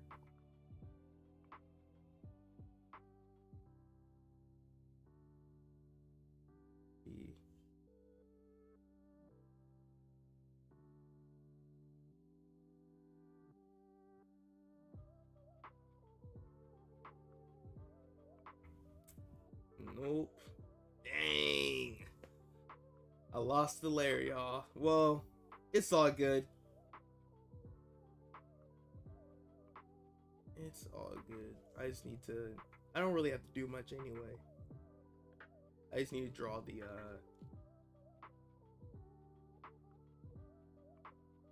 background.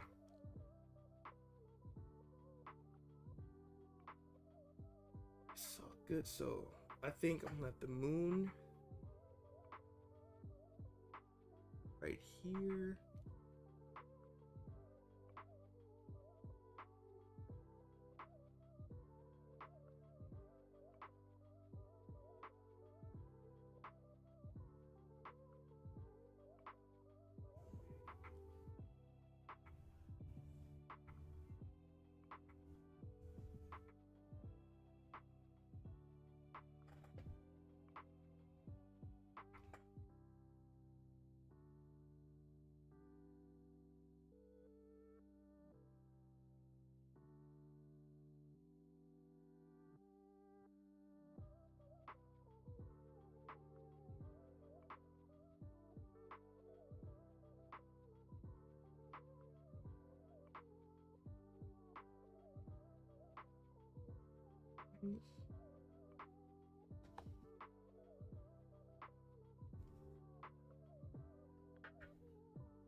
Oh, I'm gonna... Oh, dang. What happened? There we go. So I'm going to warp the perspective for the little stars.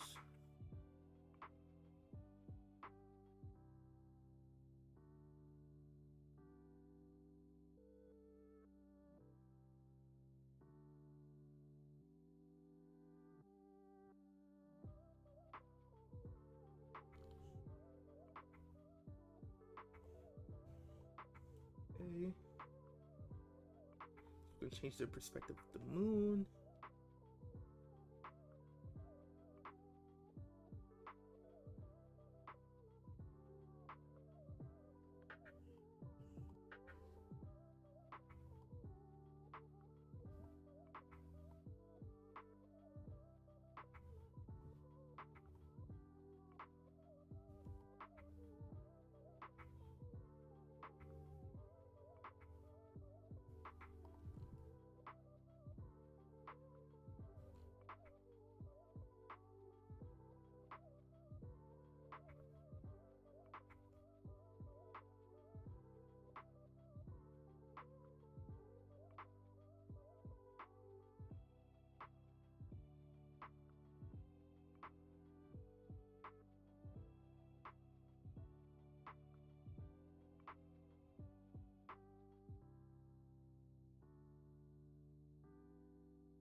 like how some of the like humans in Dragon Ball though, like even though like they're definitely nowhere near as strong as like Gohan or Goku or anyone like that, they still find a way to contribute though. Like it would be cool, like I think I already said this earlier, but since in the current arc they're all training, it'll be cool if like Whis or Beerus can like help amp up some of like Tenshinhan's and Krillin's like techniques to like amp the techniques up. So like their techniques can be on par with like a Super Saiyan God or like a Super Saiyan Blue level of like destructive power. Like what if the Kikoho is like as strong as like, maybe not as strong as like Vegeta Blue's Final Flash, but like somewhat close to it. Like they just get amps off of their abilities.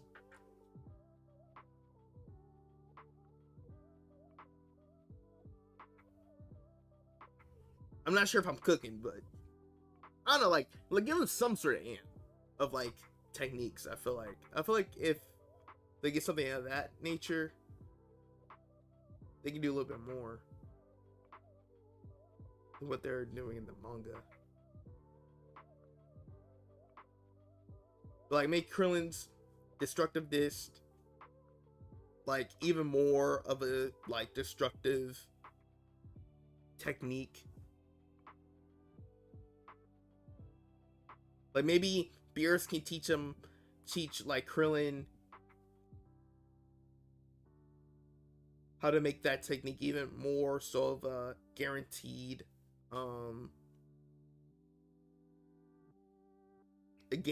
like kill or something. Tri-beam, yep.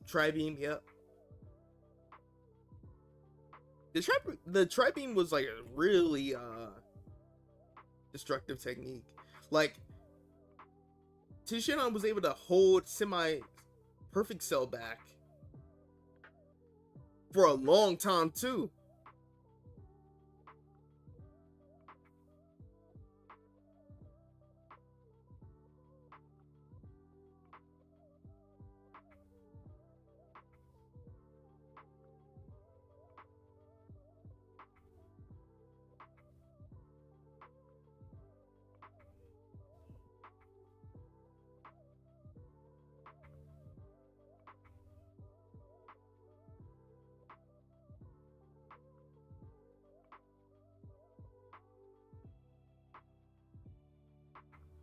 Alright. Just gotta draw his shit. And then render some of the background here. Spirit Fission, instant transmission, yep. Also, the destructive blade implodes on itself into miniature black holes. That's fire.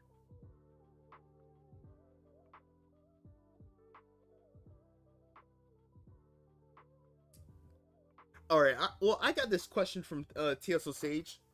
I looked at some of his videos, but I really thought about it. Like, what if Goku was able to obtain like all of the Yardrat's techniques?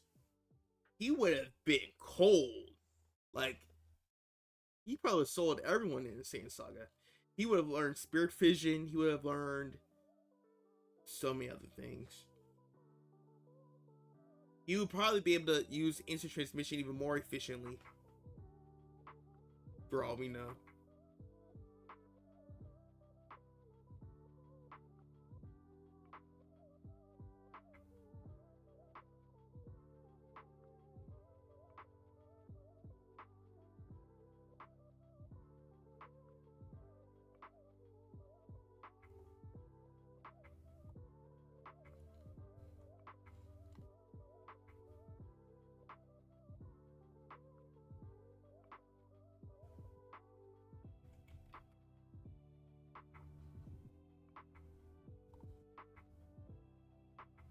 Oh, what am I doing? Just gotta bring that back up. Bring that down. Just turn on the background. I just need to draw Frieza's, Frieza's ship. He would have been a monster, yeah. But Cell would have gone stronger by default. Well, with Spirit Fission, I wonder if that would have been the perfect way to make Cell weaker. Like if, well, no, his abilities wasn't like Moro's. There were similarities of like, yeah, never mind. Because using Spirit Fission on Cell, it wouldn't stop him from using any of techniques that he learned. Yeah, never mind. I wasn't cooking.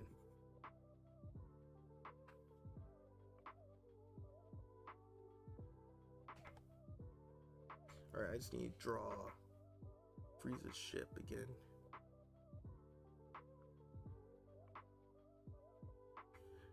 Yep, DNA. Mm-hmm.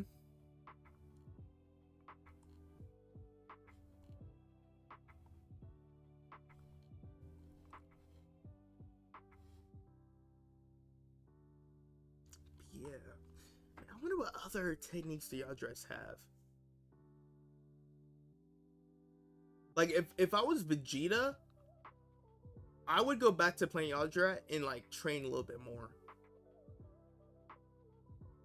Cause imagine Vegeta with Ultra Ego. That form is already pretty OP because he's able to use any damage that was inflicted on him as fuel. But then also uses Spirit Fission at the same time. So that will stop anyone from like trying to absorb any energy. So he's the only one that can get stronger in that scenario. Well, that'll be the only case if he's not fighting a Saiyan. If he's fighting like a Saiyan, they can become stronger as they fight. But like, you know what I'm trying to say.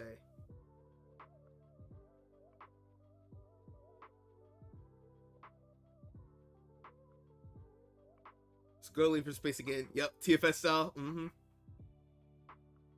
But speaking of Vegeta though, it looks as though like Vegeta is like the main person that's kind of taking his training seriously. Like everyone else, like Gohan and Goku, they're kind of like being casual about like their training. But like a lot of panels that if you notice in like in the manga, Vegeta, it really looks like he's taking it more seriously. So I don't know, I think he might get the dub this time.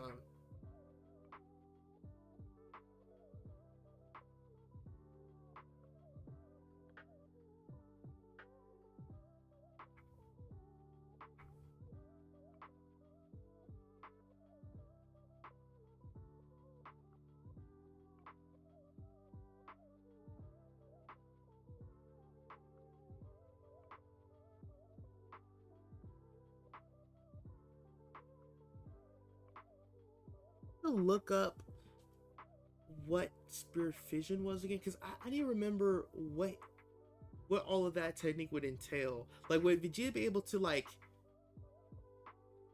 basically hit the undo button for anyone trying to charge up an attack? Because I know the move is supposed to stop someone from like siphoning energy. I wonder if it could do other things too. Because if so, then there would never be another ROF situation where Vegeta, he's about to win, and then Frieza, he rage quits and decides to destroy the Earth. He'd be like, nope, undo all of that right now.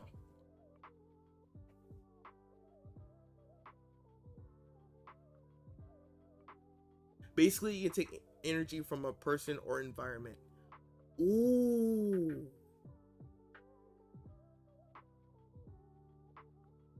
Now that's crazy. Now hold on, that's actually kind of crazy. That technique would still be effective against Frieza, even though Frieza would probably still be stronger than everyone when they end up fighting. That would at least put like if Vegeta and Frieza were to run the ones for the next arc, at least that way Vegeta can challenge his fight into a stalemate to where like Frieza can't use any of his energy blasts to destroy the planet or him, then Vegeta can like hang in there a little bit longer because he has decent durability. Man, I can't wait for that fight to happen. I can't wait.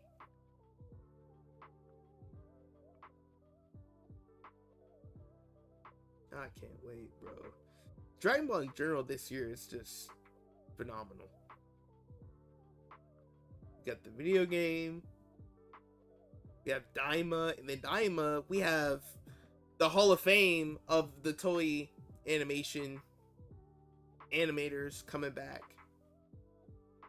Everyone except for Naotoshi Shida,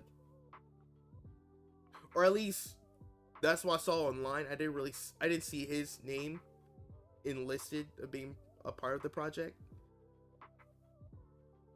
because he's working on One Piece. He's part of the One Piece project right now.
Yeah.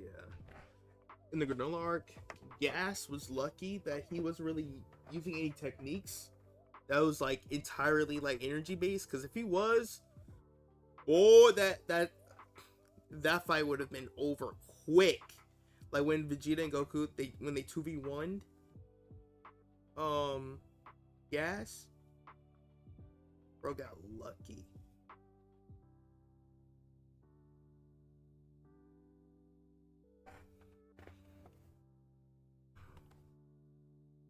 But yeah, I don't know. I definitely feel like, because a lot of like fan base would say, oh, Vegeta's not going to get a win. But if you really pay attention to what's happening right now, it is literally a build up right now.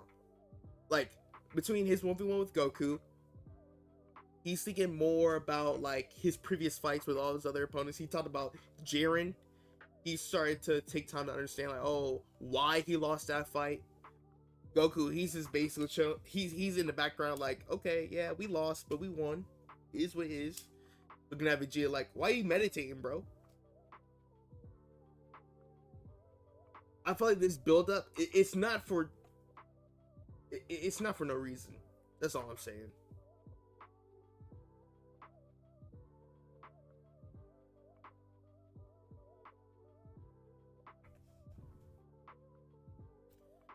Vegeta basically mastered Spirit Vision instead of Goku. Yeah.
Boom.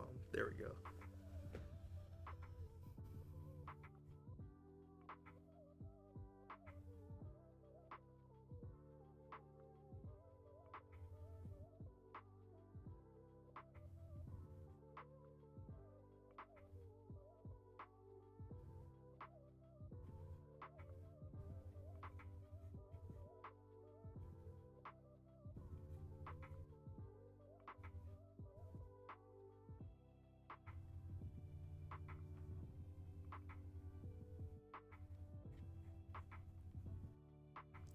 Oh. Yeah. I wonder who's gonna take the mantle of God of Destruction. Because Beerus, he's looking at Goku a lot about it. Vegeta, I feel like he's the best person for that role, as far as like someone that has to carry that responsibility. Because Beerus was kind of like testing him in the earlier like parts of the Granola arc, see if he would be worthy to use the God of Destruction's power. Yeah. What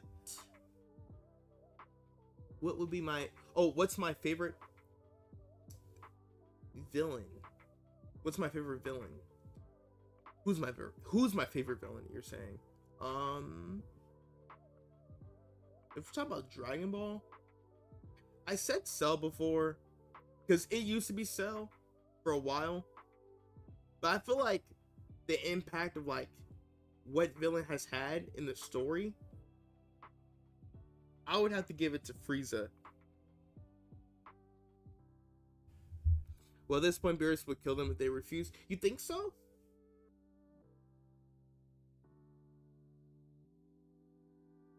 You know what I think? You know what's my theory? When it comes to like Beerus trying to figure out who to make as the very next candidate as God Destruction, I think that back in Dragon Ball Z, like off camera, because obviously off camera, Beerus ordered Frieza to take out Planet Vegeta, right? But you know what I also thought happened off camera during Z? Beerus, I think he wanted to train Frieza to become the very next God Destruction. So I think what he was doing was putting Frieza under assignment in his like family, you know, to be able to rule different galaxies, allowing them to. What if that was him slowly but surely giving? What if that was that's what he was doing? Like Frieza back in the day, what if he was a God of Destruction in training character? Because that would make sense, because Frieza was basically given free reign to do whatever, and then remember in the ROF movie, when Frieza came back in, his subordinates was telling him basically giving him like the rundown of what was going on, of like saying he was told that Goku killed Buu. Frieza was surprised because he said that there was one thing that his father had always told him: two different people to never mess with, Lord Beerus and Majin Buu, right? So I think in the previous parts of Z, he was on the low being trained to become the very next God of Destruction, and that's probably why that's probably why Beerus was asleep throughout the entirety of Z, because he entrusted Frieza to do what he was doing.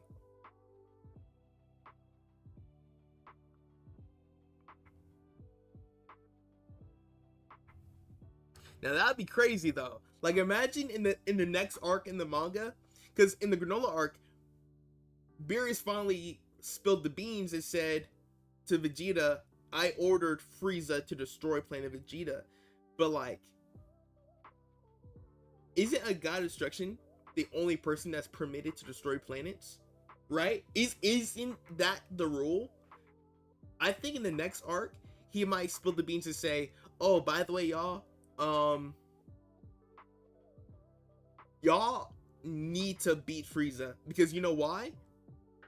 Because if Frieza beats y'all, I'm gonna get him God of Destruction for Universe 7, right? And then also in the anime, remember Frieza, when he came back for the Tournament of Power, when he boxed Goku in his first episode back, there were certain scenes where he had like his inner monologue. He was like, yo, one day, Beerus, You're not gonna have your way forever. So I think even if Beerus may not give him the title, I think Frieza's gonna take it by force.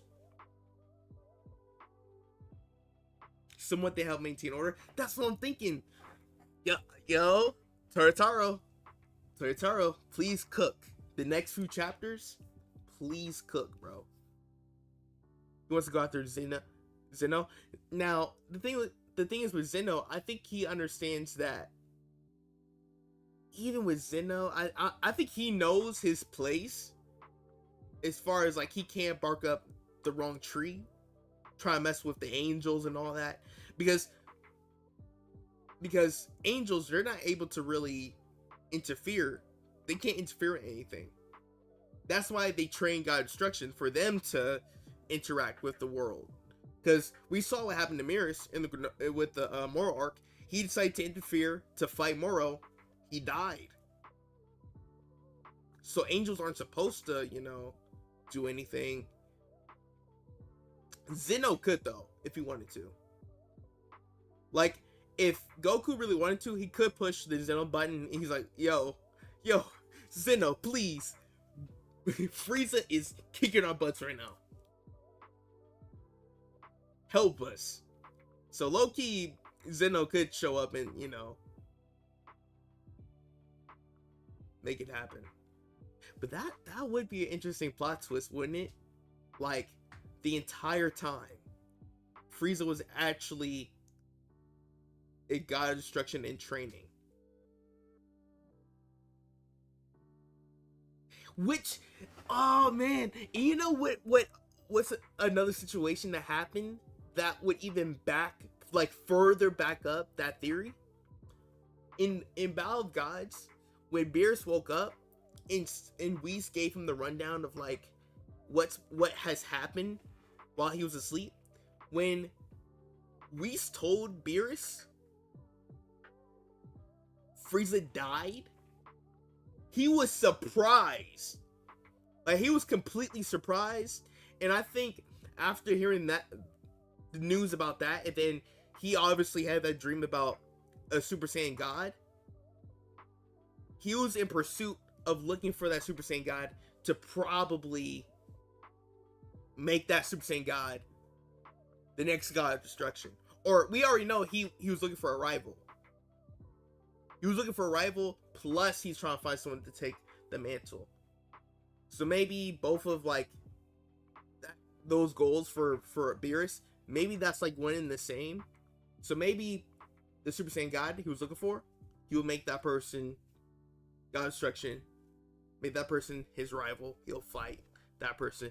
But what if that's like that's really the theory? Like Frieza really was supposed to be God Destruction. I don't know. I feel like that kind of lines up, bro. But I'm sure Toyotaro, he'll come up with a much better plot twist.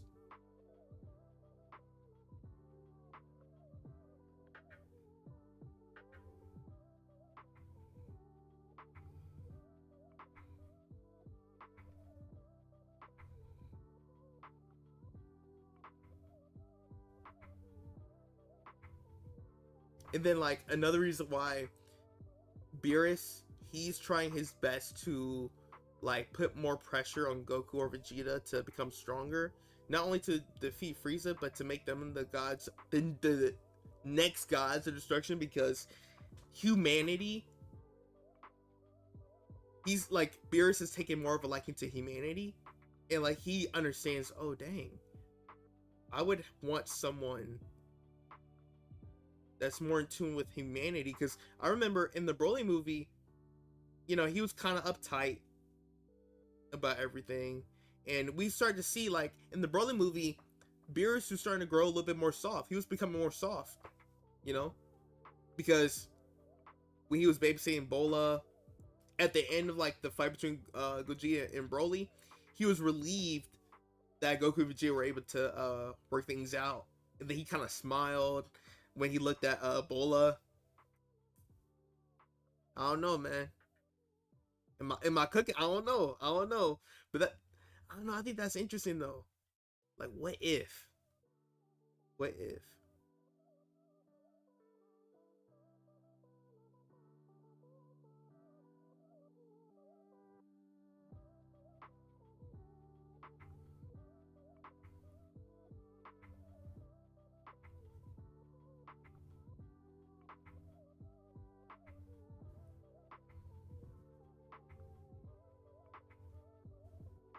He was watching over the baby. Bola was the safest Saiyan in the universe. Facts. Facts. Bro, Bola and Pan are the safest Saiyans ever. Like, bro. Pan has a crash out father. Like, you make him mad, he's gonna crash out. She has a strong Gramps. She has a strong uncle. Got Uncle Vegeta. Well, no, that would be like Grandpa, Uncle, Godfather Vegeta. I'm not sure how that works. And then Bola, same thing, bro. Plus Beerus and Whis.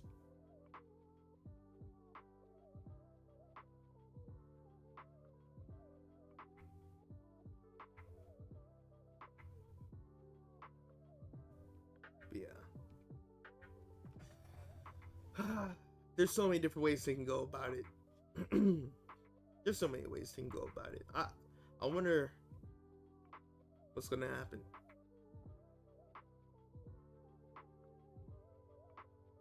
The Grill Master Piccolo. Yep.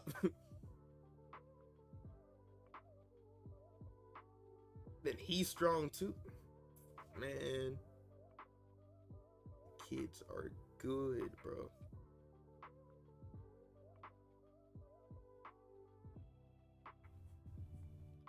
Yeah. Contrary to belief, Super right now is at a really good place right now.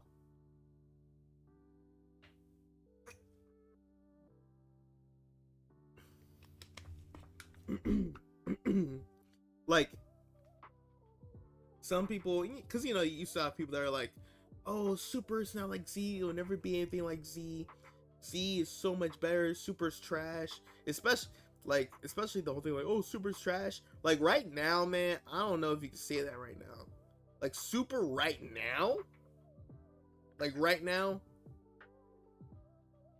making some real good Dragon Ball stories. Like, even the Granola arc, they fleshed out so much of like Vegeta's character more than it's ever been done before. Because don't get me wrong, because a lot of people mistake Vegeta's atonement moment in the Buu saga with Z of him now being this good person. No, it was him understanding that there's more at stake than his pride, of him understanding why Goku is stronger than him. Because throughout Z, that was just his whole thing of like him trying to figure out why Goku's stronger than him, trying to be stronger than Goku. Like, that was his whole thing. In Super, we actually got to see a contrast of like how much of him being a family man has changed him, and what it means to like stand on his principles. We got to see more of that side of Vegeta in Super. When he fought Toppo, that's a really good exhibit A. Like, he showed like, you gotta stand on your principles, bro. And then in the manga, oh my gosh, they flesh out his character even more, bro. The most than it's ever been. Of him trying to go back into that old Z villain side of him, of trying to be like, oh yeah, I'm gonna store your planet, Granola, what's up with it? And then towards what we thought was gonna be him ended up dying because Granola was about to unleash a suicidal attack on him. He was like, sorry, Beerus, I'm just not that guy anymore. I'm like, oh, bro, this is like, bro, like, this is him, bro. And some people are like, oh, this is almost like a Majin Vegeta 2.0. But if you really think about it, Majin Vegeta was basically a Vegeta that was like his cry for help, because he just couldn't stand being second to Goku, so he decided to take an energy boost, and then he had character regression even in that arc, because his whole thing of like him quote unquote becoming a better person, he decided to kill people just to like feel like his former self again. I'm like, bruh, true. Honestly, I was waiting for Vegeta to mention it. If Granola wanted to kill the Saiyans, would he also kill their children as well? Yeah. Yeah, I liked in the Granola arc how he kind of he reverts the roles of like being the destroyer and then you being the one that's like destroying innocent people. Because when Granola was in Vegeta, when they were fighting, like later on towards the end of the fight, he was making Granola destroy parts of his city, and Vegeta showing him like, hey, this is what the Saiyans were doing. What are you doing right now? Is your path to revenge worth it, bro? Because Vegeta, he's been there. He's been there, done that. And another thing people don't understand with the Granola arc, it wasn't about people trying to get a W. That arc was about like character development, world building, even. Because oh my gosh, like the Granola arc, a lot of people don't give the arc any credit at all. Like that arc added more depth into why Bardock knew so much about like what is going to happen to Planet Vegeta. Because remember in the Broly movie, it was like he had like a hunch of like, oh, I don't think something's not right, right? But in the Granola arc, he actually knew something bad's gonna happen, because when he was fighting what was his name, Elec? Yeah, he was fighting Elec, and then Elec well, no, I think he was fighting Gas. He was fighting Gas, and then Elec in the background was talking smack of like, look, you don't even know what's gonna happen to your planet. And Bardock was like, what are you talking about? I don't know. Something about a meteor crashing Earth. I'm like, what? So Bardock knew. He knew what was gonna happen. Crazy, bro. Crazy. And then a lot of things that people misconstrue with the Granola arc as well. People misinterpreted Bardock's wish with the Dragon Balls. They thought that his wish was basically the same thing as like the whole thing of like people throwing hate at Naruto. Like, oh, Naruto was born with his power because, you know, well, no, not that, but just like how people would hate on Naruto because they thought he was this underdog character, but his father was a Hokage, so he already like had royalty, and we thought he was like a diamond in the rough. It was nothing like that, because Bardock's wish was to actually wish for Raditz in Goku to make it off Planet Vegeta safe. That was his wish, because that's not what Bardock specifically said. But after his flashback scene, the panels afterwards where Vegeta and Goku were conversating based off of the audio that they heard, Vegeta, his takeaway when he said, oh, Bardock made a wish so that you and your brother would get out of Planet Vegeta safely, you know? There you go. Like, that was the thing, but a lot of people were misconstruing that. Yeah, the Granola arc is so good, bro. Like, a lot of people are going to see the arc as like, oh, hype beast, you know, because I heard some of that was being said in TSO Sage's recallings of like the Granola arc, but that's not even it, bro. Like, that, the story was just really good. Naruto had all the genes. Yeah, low-key. He had Minato's genes. Yeah, Kurama with him. Bro had it all. But yeah.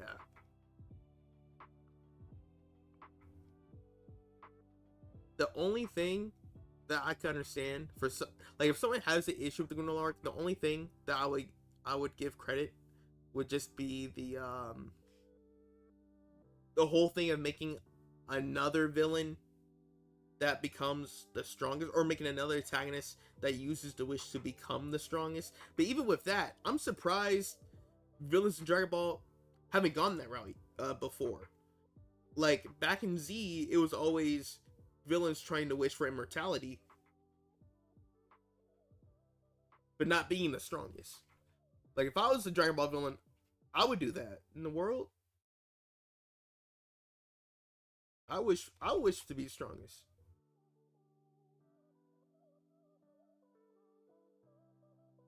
Especially if you're trying to fight Goku and Vegeta. Duh. Like some people were complaining, trying to say, "Oh, they're not even making villains just train to become strong." I'm like, dude,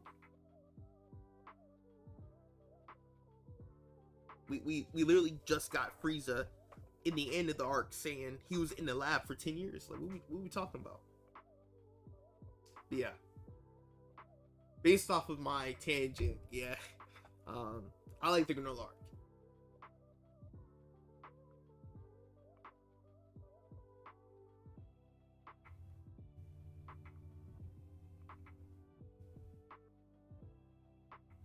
But yeah, Super is much better than what people give it credit for.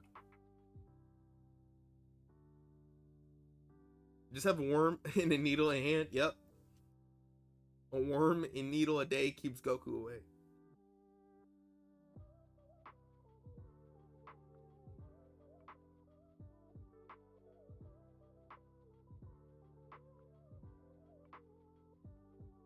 Yeah, Super is just so much better than what people think it is. Like storytelling wise, I don't know, man. Like the one thing Z has over Super, in my opinion, is just the Cell Saga and the Frieza Saga. That's it. You can make an argument for Saiyan Saga too, but come on. Like Super is literally right there, like with the amount of arcs that the type of arcs that they've had.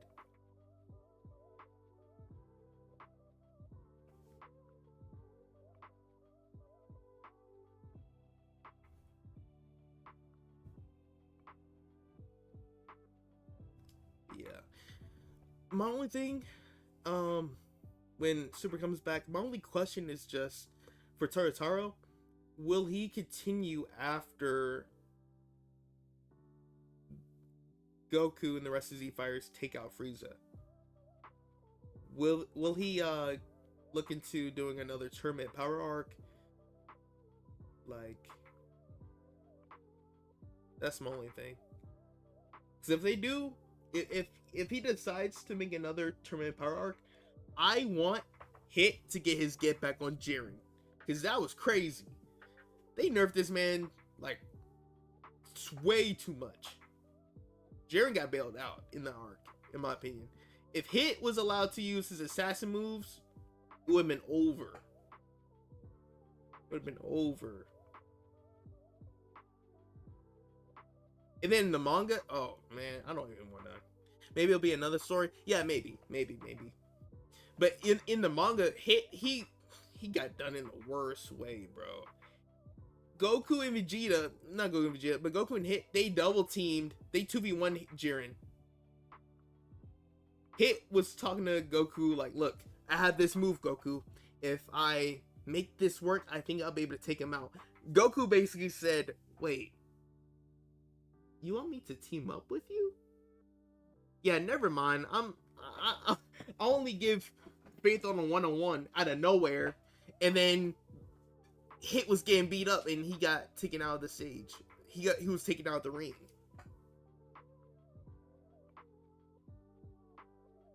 Crazy.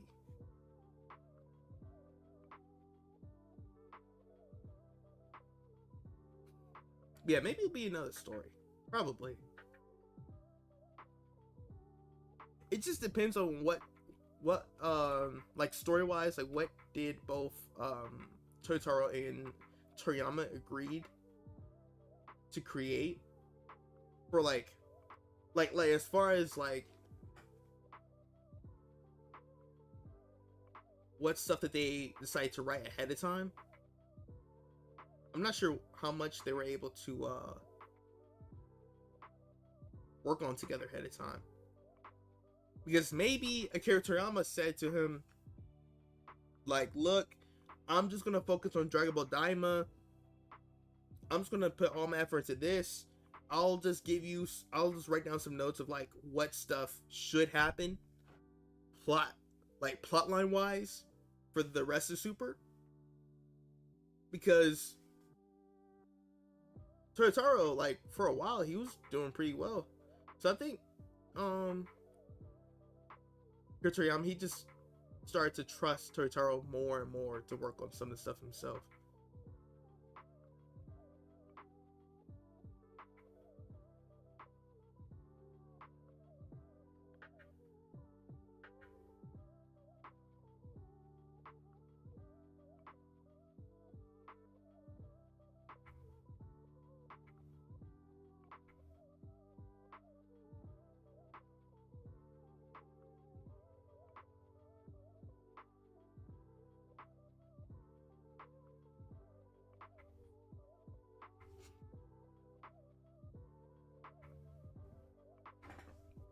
But yeah. Man. I remember what was really cool back in the day when Super was around, when they had all those theories of like what would happen in the Tournament Power arc. Like every episode after Hit got taken out of the ring, everyone kept theorizing, wait, Hit has a clone on the stage. I'm telling you. People thought that there was something wrong with Supreme Kai from Universe 7.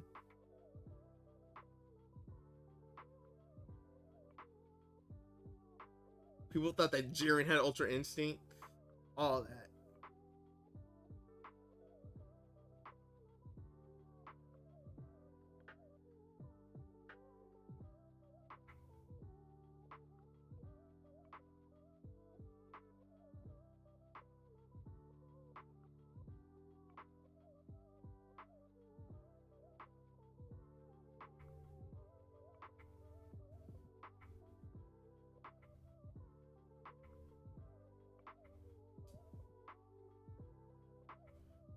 Yeah.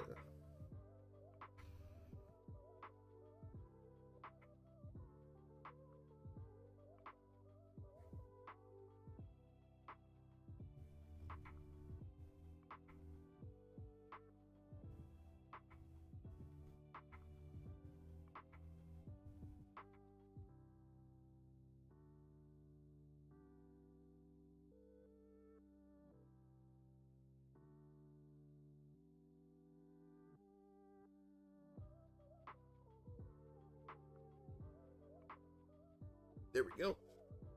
I think that's. Oh wait, yeah, add the lines here. Boom, boom, boom.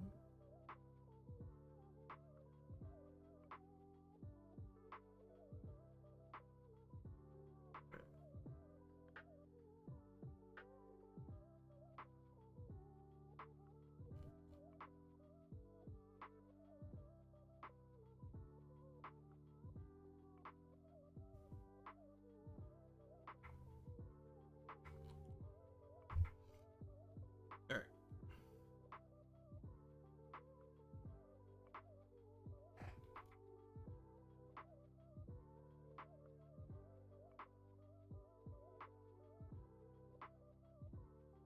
Alright, I'm labeled this Frieza's space ship line. There we go.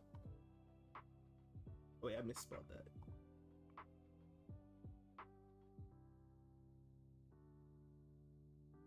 Boom, there we go. Yeah. Let's see. Label that base color. Base color. There we go. Alright, cool.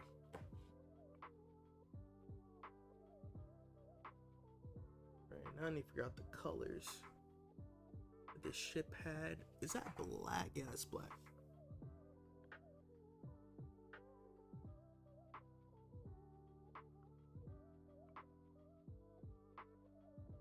Alright, you know what? I'm gonna make this easier on myself. I'm gonna magic wand. Boom, boom, boom. Okay.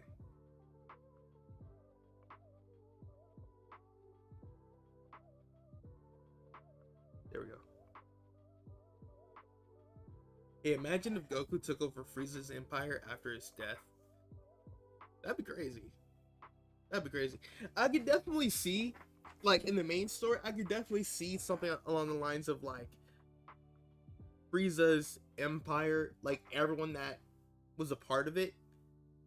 Like, I could see them being a part of, like, the Galactic Patrol. Like, they have, like, a reform thing happen, and they become a part of the, like, a part of the Force.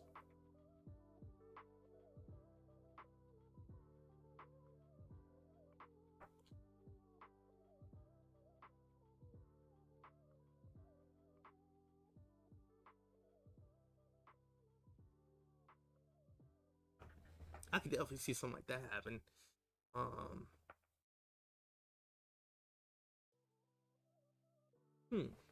what else? What else? I wonder when Vegeta will go to planet Sadala to see Kappa and everyone. Because honestly, that could happen right now in the current arc. If they want to like explore more of like what's going on with all the Saiyans. The Goku Empire, the reason he does the job is because of Chi-Chi. Yeah, because he needs to get paid. I wonder how that job would even pay though. Like, would he even make money? Like, or would it just be full of stolen money from other planets? No.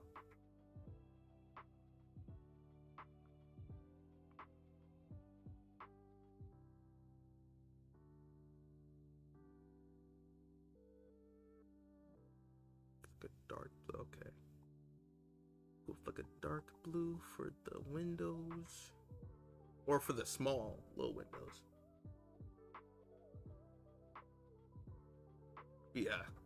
Like literally the best way to, like the best way for Goku to fund that empire would just be from the stolen money that Frieza obtained.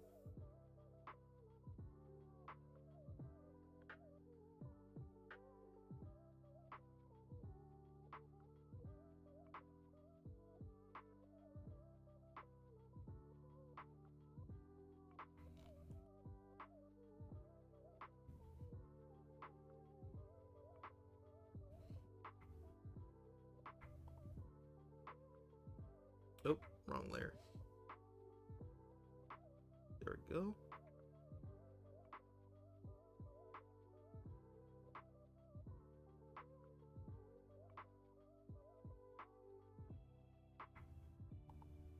Boom, boom, boom. Alright, so that's the same color. Let me fill that in.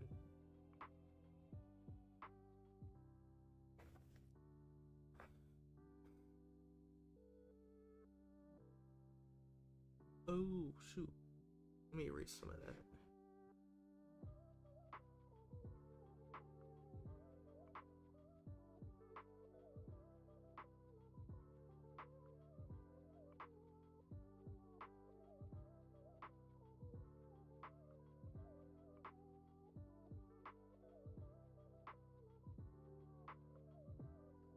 There we go.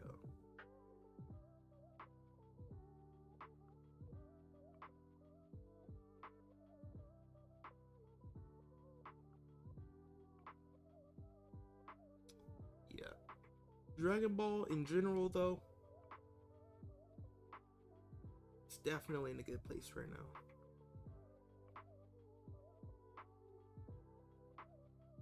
And it's crazy. Like, Dragon Ball is one of those franchises where they don't need to drop a show every other year to be relevant. It's like a lot of like the new anime watchers would be like, "Oh, Dragon Ball hasn't released anything in like years. Why do people still talk about it?" Bro, we don't need to release stuff to be relevant, bro. Like, and when we come back, we break the internet. Like, come on now.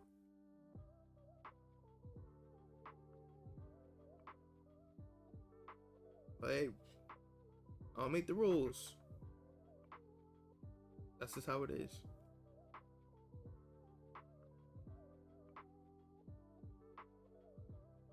That Tournament Power arc was crazy though. Like for the anime, episode to episode, after the first time Goku went Ultra Instinct,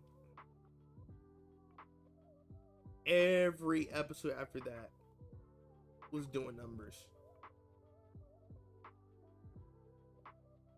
Let me see, that's like yellow. Yeah, it's kind of like yellow. Okay.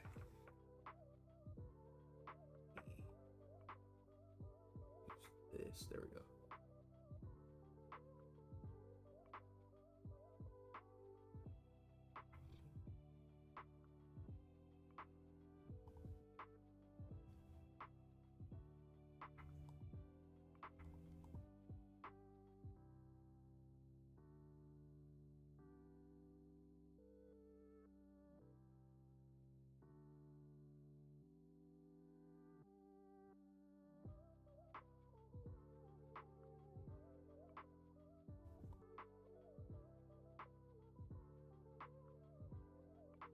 Actually, what am I doing? I don't even do all. I don't need to do all this. Let me just go on the base color layer and select. There we go.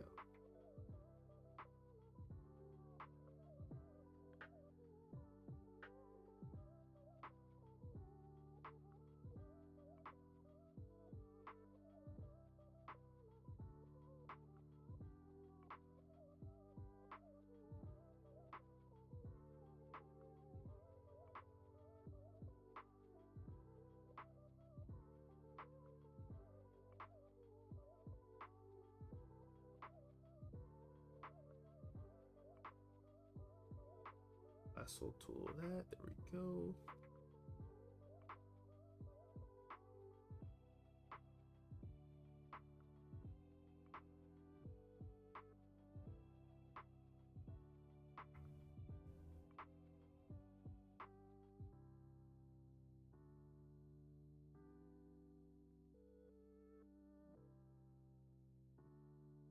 Right, there we go.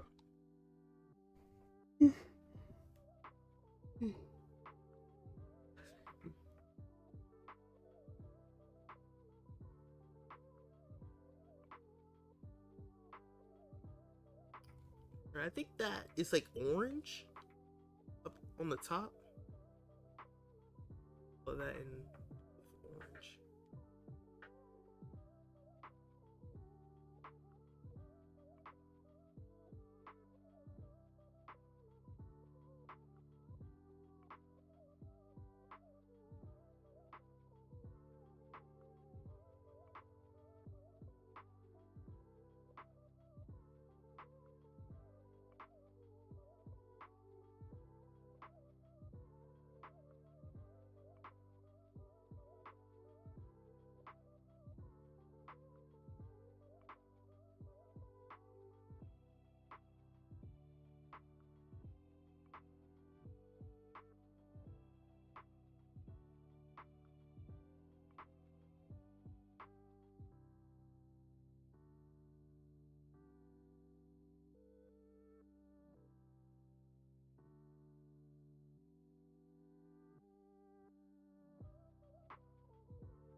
Thank you.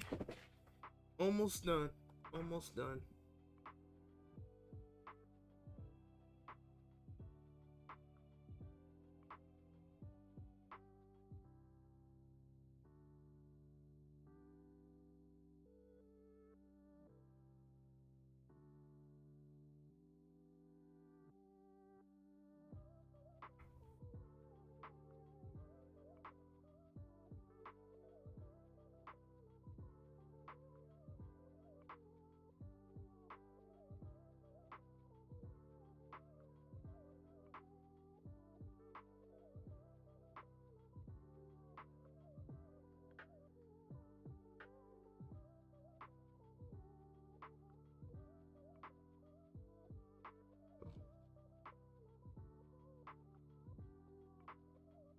We can color that in.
I'm watching My Hero right now.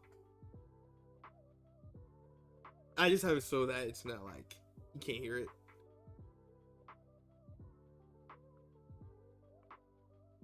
I'm on the episode where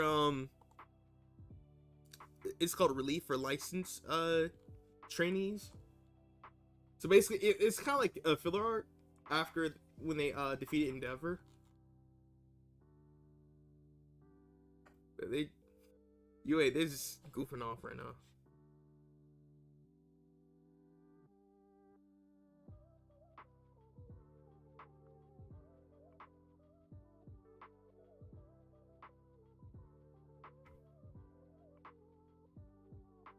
Looking nice. Unless it, wait, you can hear it? Whoa. Hopefully not. Wait, let me check my, because I don't want to get a strike on the stream. Oh wait, okay. Oh, you meant like as in just me talking. You mean when Endeavor beat the Nomu? Oh no, I'm watching the episodes before that. So right now, Bakugo and Todoroki, they just passed their exam. And then this is where Endeavor was just saying to Todoroki, he's gonna be like a better dad. I'm on that part right now. So a little bit of like the filler. Alright, cool.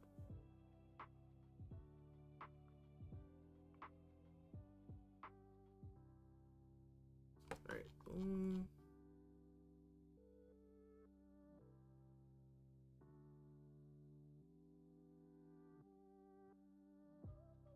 You said that on your TV? Nice.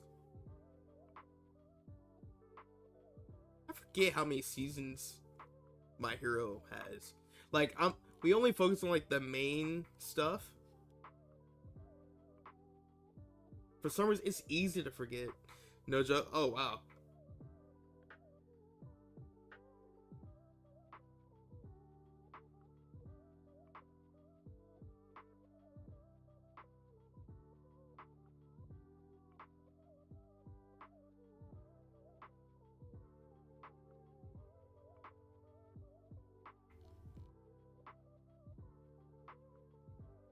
No joke. 7 now. Oh, you're on episode 7?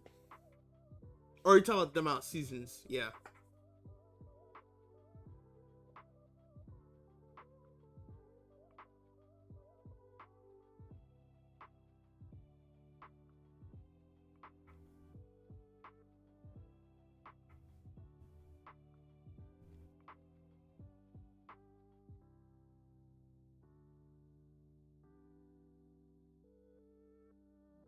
Wait, what is that? Oh, those are the stars. Wait a minute. Is that over the... It sure is. Let me put the spaceship layers above that.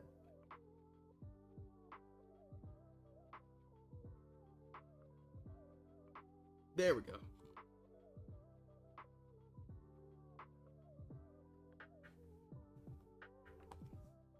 Yeah, 7 seasons. I got you.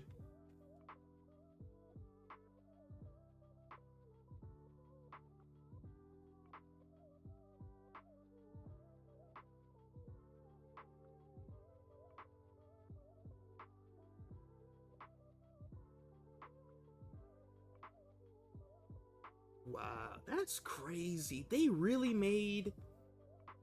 You know the Class Monet student that's able to shoot laser beams from his stomach?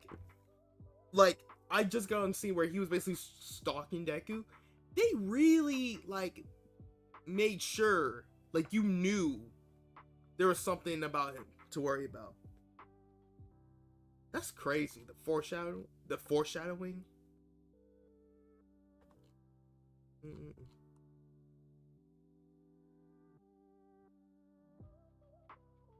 Ayama? Yeah.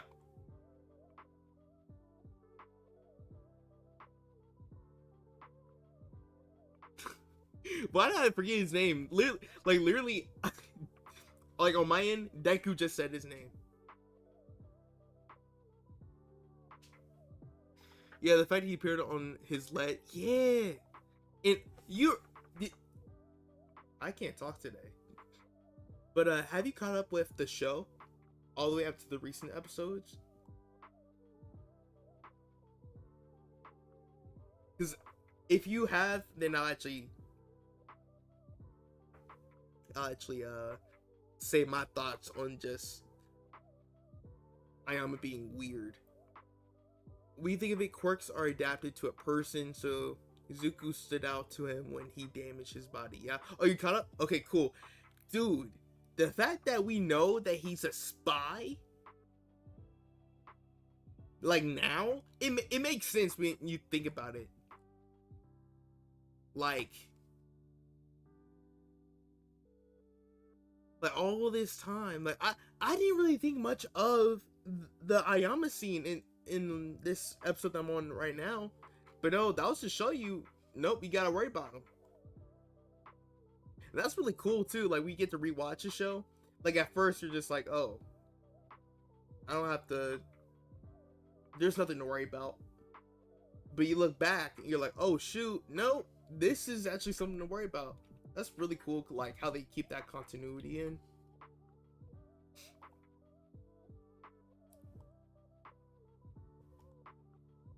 Like Easter eggs.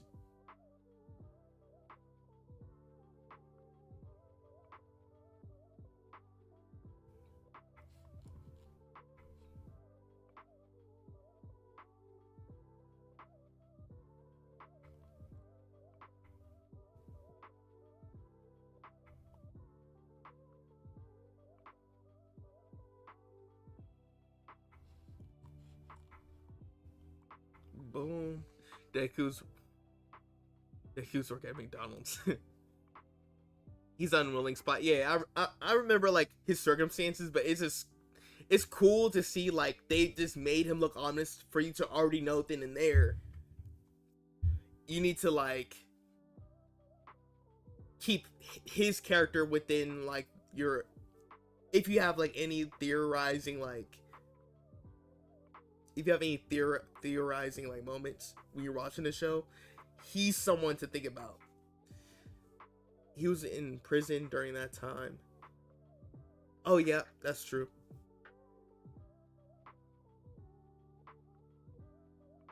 That is true.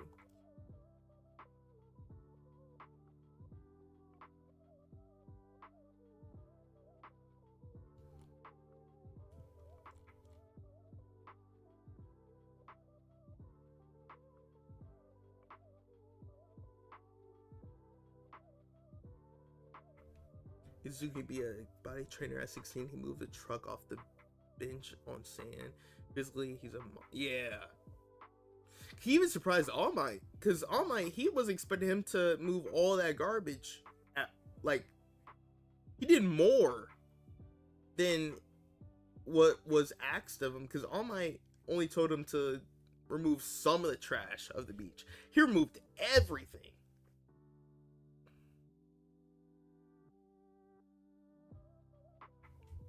Yeah, Deku, I'm not gonna lie, if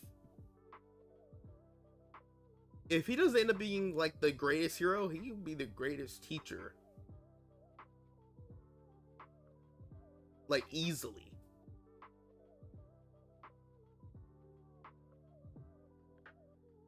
His combat experience, and then how he can just adapt to any situation, how he can basically talk to anyone.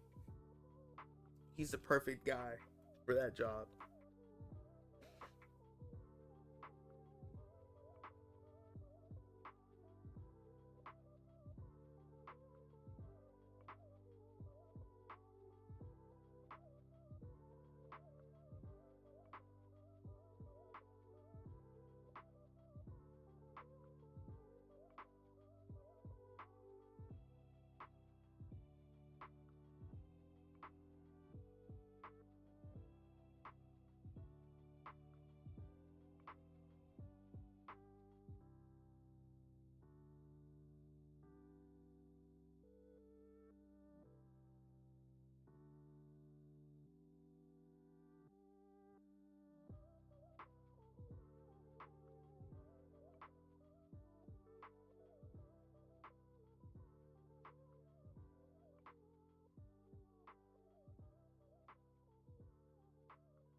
Yeah, Deku, he'd be an amazing teacher.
Um,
there we go.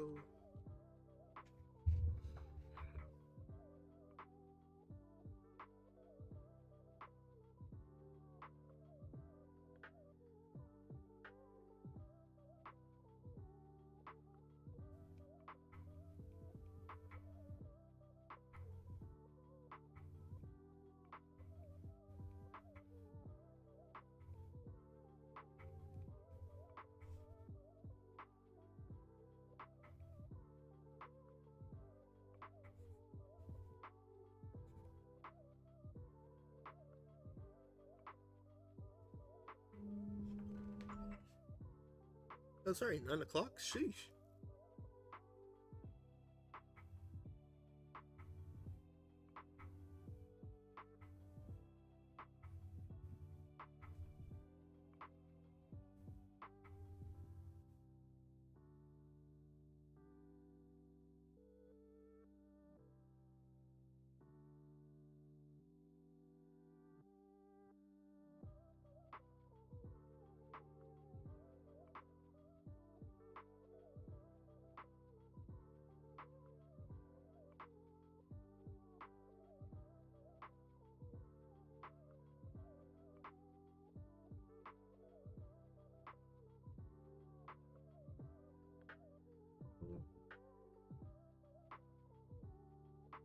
But yeah, if we're still in such a like My Hero, I wonder if like, especially if you watch like the English dub, or not just English dub, because I'm pretty sure the sub also does a lot of narration for like, off of like Deku narrating every little thing that happens. I wonder if that's actually him in the future, just talking to his class about every little thing every single experience he's ever gone through. That'd be cool.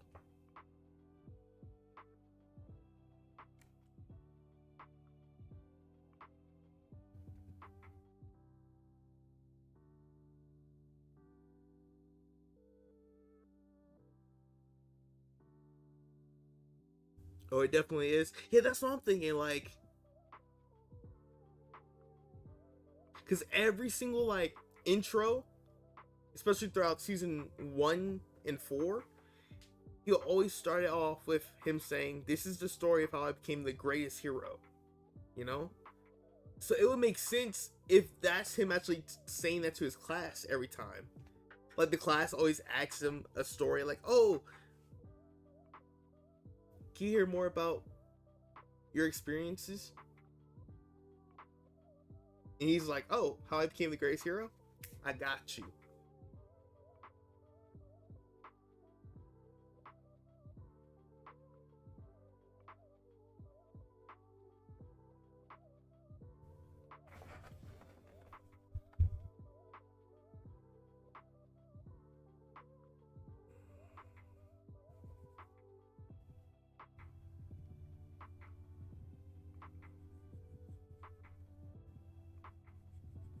Boom, almost done here. But this is a story how I became the greatest hero before I started working at McDonald's.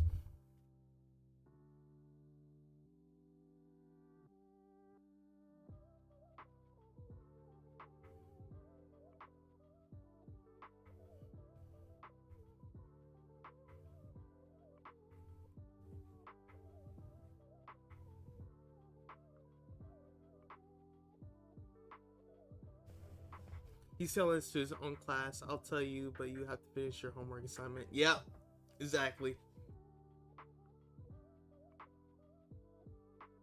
Okay, we have to add some highlights. I think we'll use some of the previous one. Guys ever want to work at McDonald's? I don't know. I just saw that meme.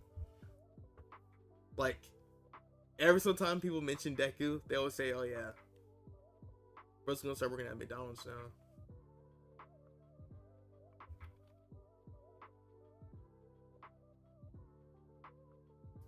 Let's see. That's gonna be the screen layer. Boom. There we go.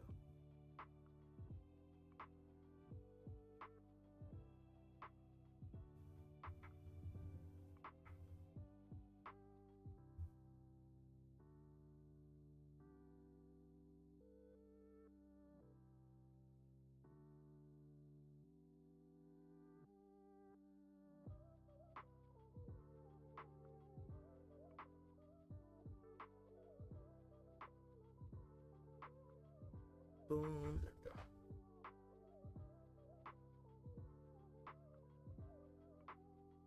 Hopefully, people saying him like working at McDonald's isn't like an indirect spoiler of what happens in the manga. I hope not. I don't want to know. Like I only know certain things that happen in the manga though. Like I know that like eventually they do beat Shigaraki, of course, but I'm not sure how it got to that point.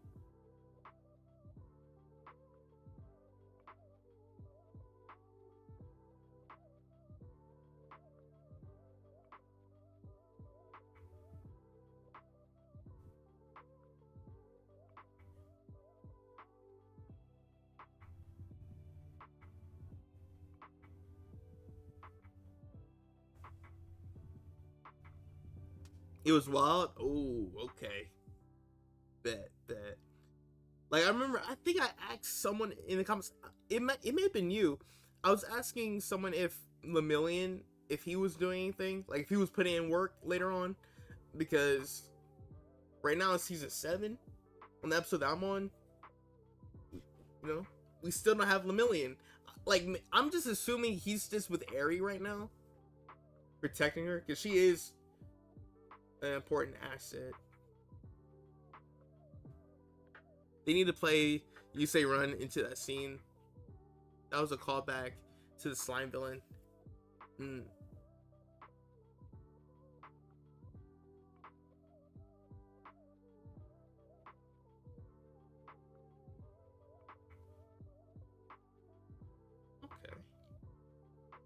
Okay. All right. Screen layer.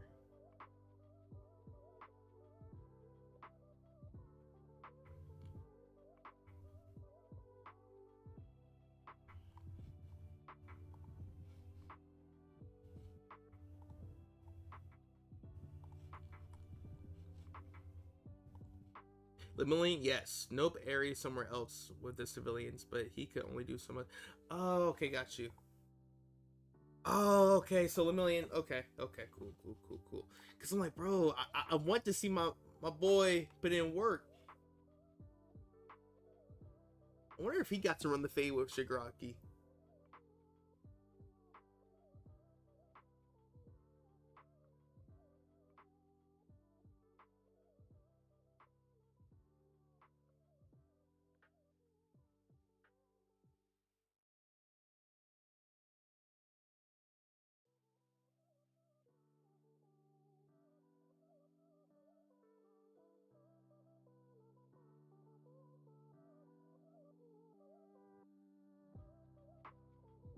He did? Let's go. Okay, cool.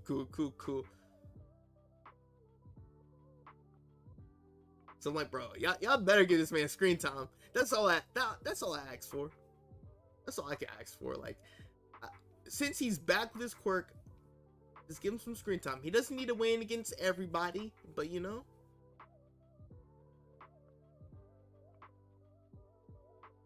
There's a difference in physical strength, yeah. Because Lemillion, he's a really good match against Shigaraki because Shigaraki, he wouldn't be able to use his decay on him at all. You wouldn't be able to touch him. Well, that'd be only until he could time an attack to hit Lemillion when Lemillion is permeating through something. Because when Lemillion's permeating through something, there's a part of his body that's not permeated. So the Shigaraki at Daika could have won against him. So that's back in season 6, right?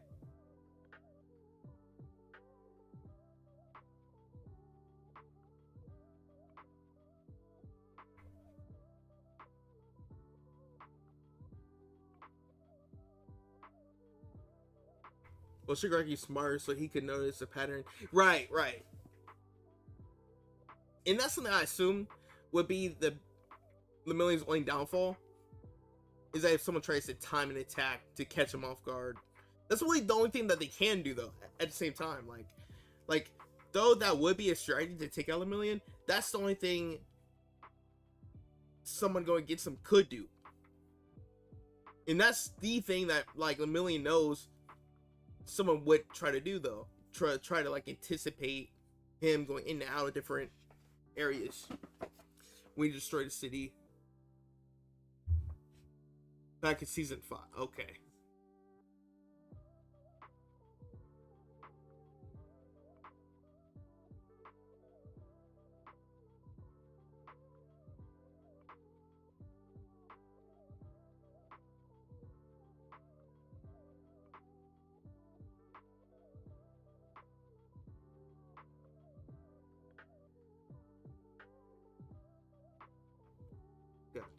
touch you.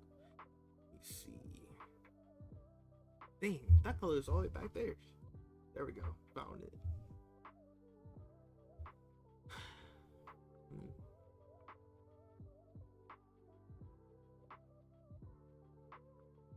Man, I can't wait for Deku to fight Shigaraki. That's gonna be a crazy matchup. Because it was already a struggle back in season 6, and he wasn't even perfected yet. Thanks to Mirko popping in to destroy the laboratory. Like, thanks to her, they weren't able to finish the whole thing, but still. Like,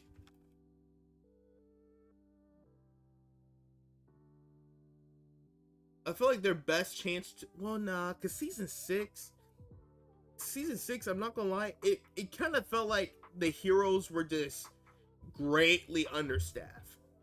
Like,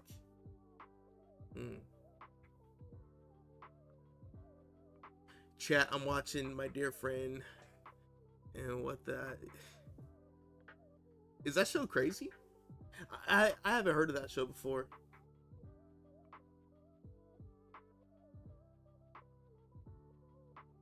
Dear Friend. No good time. Wait, or is that a YouTube channel? Sounds like that could be a YouTube channel.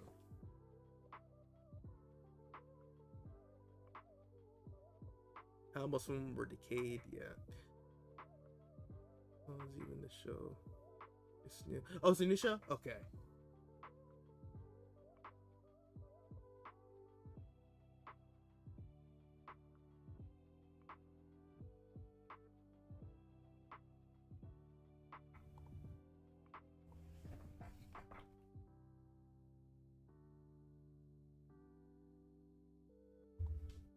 I'm gonna put all this into a folder. I'm gonna do like a little filter, and then that'll probably be it.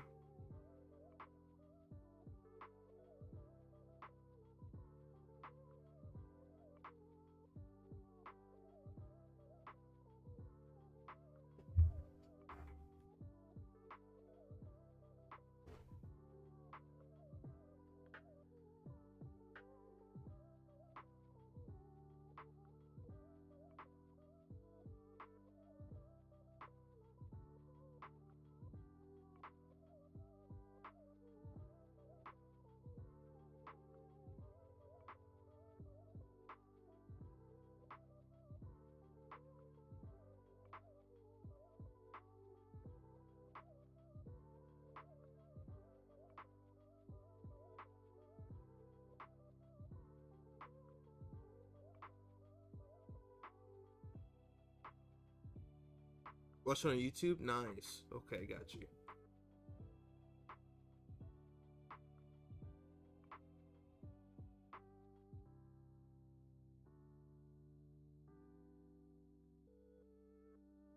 Alright.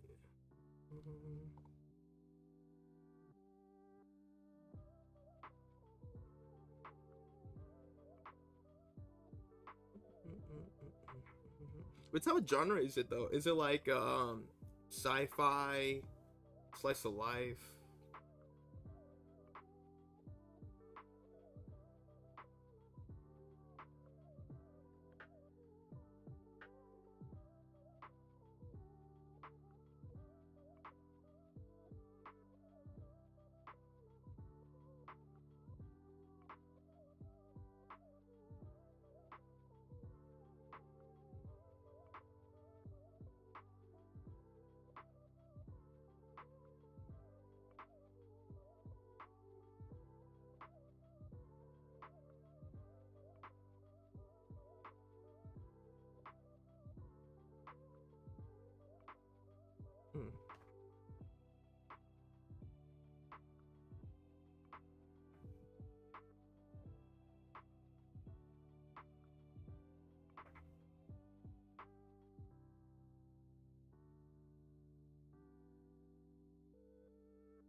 There we go.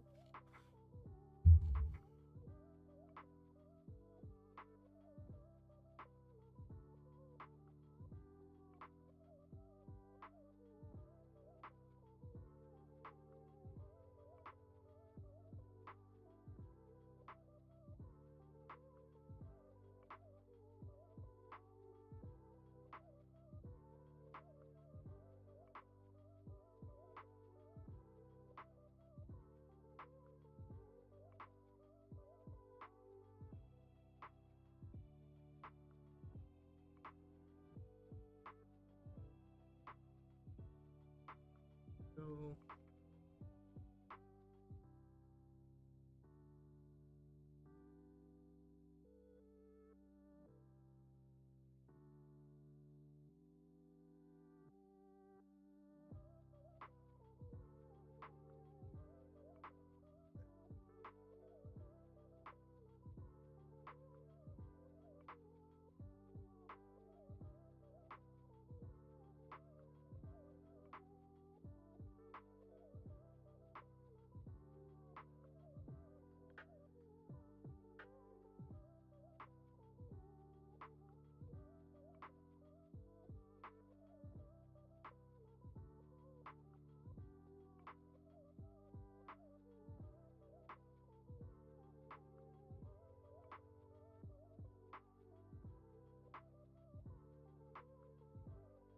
go.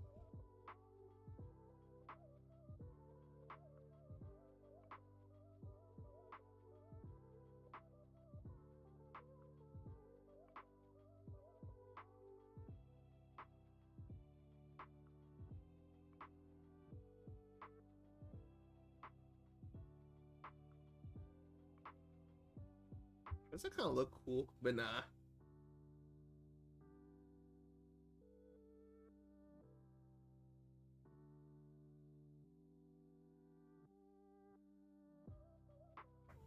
Hold on. I think we got it.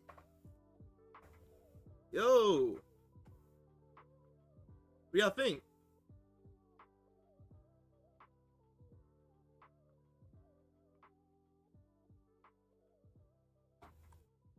I think we have it, y'all.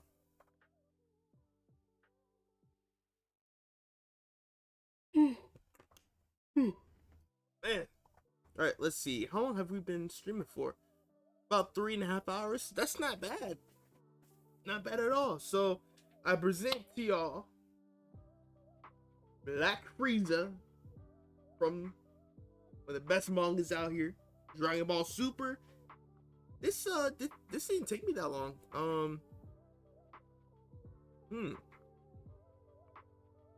Nice.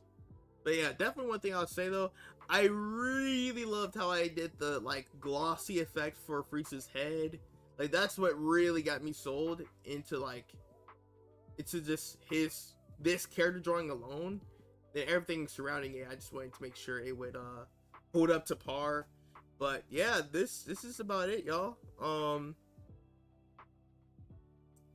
You know, stream fashion, you already know what it is. Let me go ahead and show the chat. You know what I'm saying? Where's the chat on my screen? Hold on, 1 second. For whatever reason, it's like not showing. One second. Probably have to just make a new scene. Take out that window capture. Window capture. Boom! There we go. So, you know, obviously, shout out to the chat being supportive for these streams. Shout out to Gato. Shout out to Dre's editor. Welcome back, by the way. Silver Cornet. You know, I think we had another person here. Pirate Shinobi. Shout out to you, man. The OG. We always gotta show love to the Pirate Shinobi. Yeah. Yep, that's everyone. So, like I said, man, hope you guys enjoy this drawing. Let me get a better zoom in on it.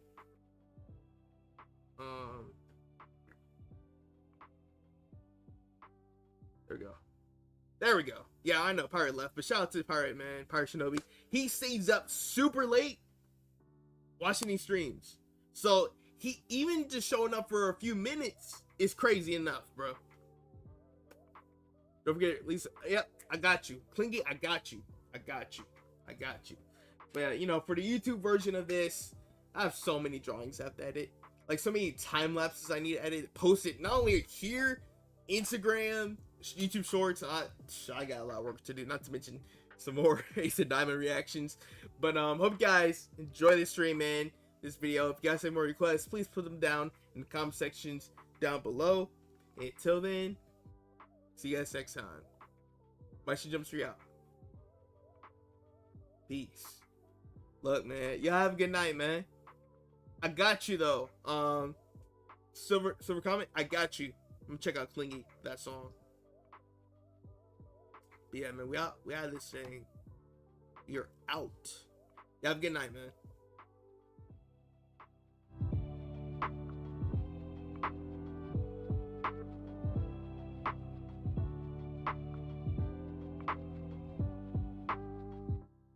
Wait, what's it? Bye. Yo, Gato, come on, dog. I was about to play the outro thing. I went back to see this. Alright, y'all, peace.